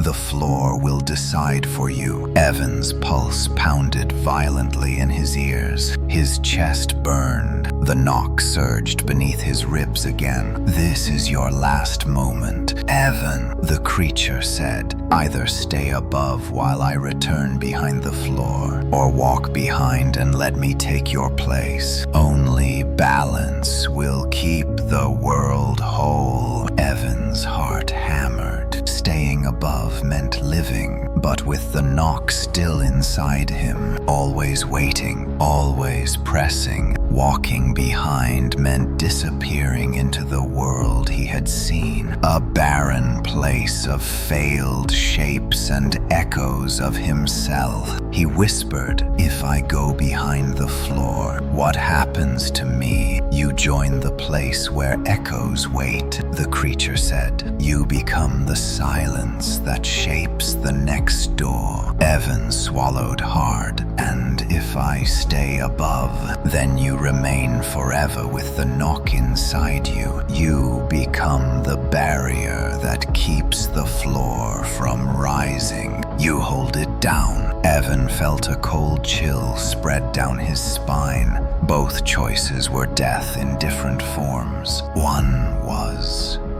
surrender to darkness. The other was eternal burden. Neither would give him his life back. He lifted his head. What if I refuse both? The creature stepped closer, eyes darkening. You cannot refuse the floor. It opened for you. It marked you. The echo lives in you. You are already the door. Evan's breath shook. Then take me, he whispered. If one must become absence, let it be me. The creature paused. Evan raised his shaking hands. Take me behind the floor. Let the world stay whole. Let everyone else be safe. End this. For the first time, the creature hesitated. Its perfect face shifted, flickered, as if some piece of it was unsure. Evan whispered, I choose. The knock inside his chest went silent. The creature stared at him. You choose to go behind the floor. Evan nodded slowly. The creature lowered its hand. Its voice softened. Then the world above remains yours no longer. Evan stepped forward,